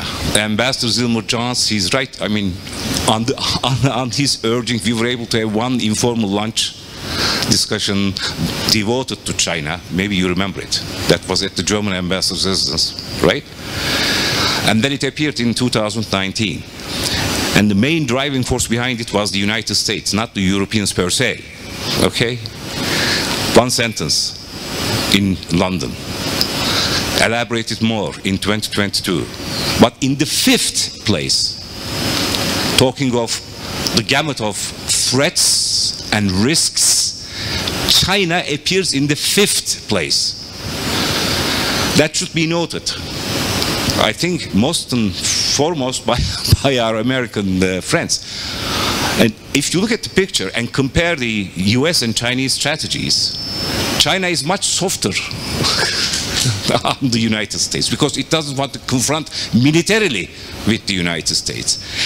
Whereas if you sift through the strategies of the United States, you have the opposite picture. A very hard tone. I mean, may I dare say, a belligerent tone, with regard to China. So Europeans, all of us, we must be vigilant, certainly, because there are challenges involved, but prudent as well. So it will take a long time for European allies, in the case of NATO as well, and the United States, to come to a common denominator as to what could possibly be done vis-à-vis China. And my question comes from that observation. What could be the ingredients of a dual-track approach for China to be pursued both by NATO and the EU? Ambassador Ilden talked about this engagement, dialogue engagement. It didn't work in the case of Russia because we had witnessed what happened in Crimea and then in February 2022. So how can we have a sounder and more successful dual-track approach involving dialogue and engagement with China for the long term? Thank you. Is question, Ambassador, addressed to all of our panelists? And I would also like to add that Russia's economy is more or less the size of Italy, and of course China's economy is much bigger, and there are many intertwined relations between European countries and China. So I think we also have to consider the economic factor when addressing this question. So who would like to answer? Ambassador, please. Yes, as my good friend Fatih Ambassador Ceylan knows, I came directly to NATO from working in the EU in the External Action Service on security and defense the cooperation between EU and NATO. And although much has happened since, I think many of the barriers to that cooperation, which is, and I agree with you, more necessary than ever, that we have a trustful and deep cooperation between EU and NATO on many agendas, but including, as you say, also China, because the EU will have an important role in many aspects of the rivalry with China, economically, technologically, and so on. And I think that there are some reasons for hope here, because, as you mentioned, the Brits are trying to re-engage. That could perhaps create bridges which could also help to create new bridges to Turkey and overcome some of the difficulties we have in the bilateral relationship between the non-EU NATO members and NATO, and then between the two organizations. I also think that we are helped by the fact that there were people in the EU who were dreaming about a European army, a duplication of the command structure, and all of this. And fortunately, they are totally marginalized today. You can find a few, Verhofstadt and others, but they are marginalized. The mainstream in Europe, including even Paris, is that NATO is responsible for territorial defense and deterrence in Europe. And the EU should concentrate on what it's good at, the development of defense industrial capabilities. And here, of course, we need Turkey. We need to cooperate with the UK, which has so capable industries, but I also think the UK and Turkey needs to cooperate with us. And it is doable, as we see in the relationship with Norway that participates. But of course, we should do from the EU side much more to reach out to those very important partners and to create those bridges. But I think there is a stronger political will to do that because we are under pressure, and we need to solve the tricky questions that are right now preventing us from utilizing the full potential. And perhaps the challenge from China could be also one of the drivers, as the challenge from Russia is, that here it's obvious for all that we need to deal with this together in the two organizations.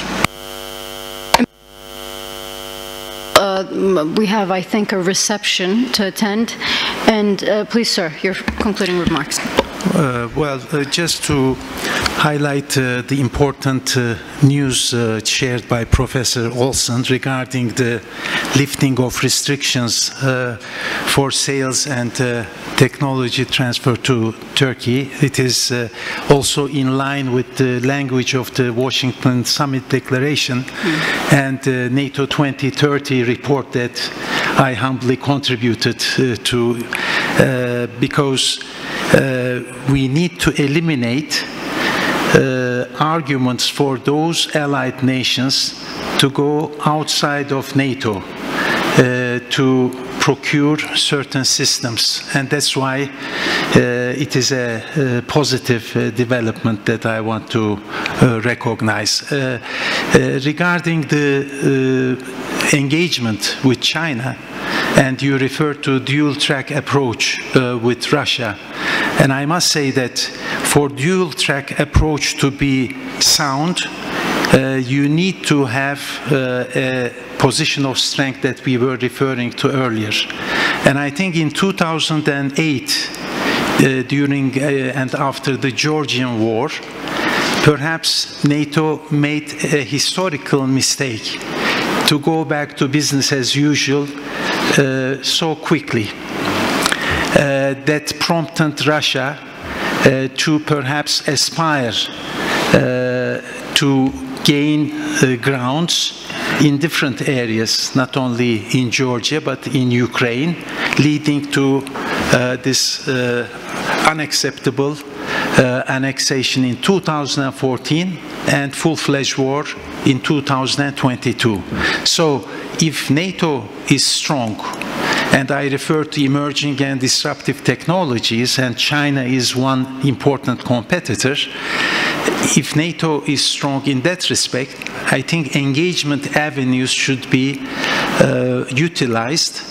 So we shouldn't just have a megaphone diplomacy by statements and declarations, but also engaging with China and to communicate our messages as clear as possible for them to understand.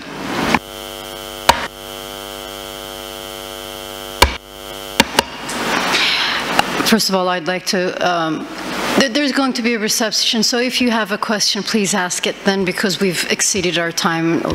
So I'd like to thank our panelists. Thank you for coming to Ankara and attending this event. And I would like to thank all of you. We talked a lot about resilience today, and I think the crowd was very resilient because you endured this extreme heat. So I think you should be all very proud of yourselves. So thank you very much, and hope to see you again. Thank you. Good evening.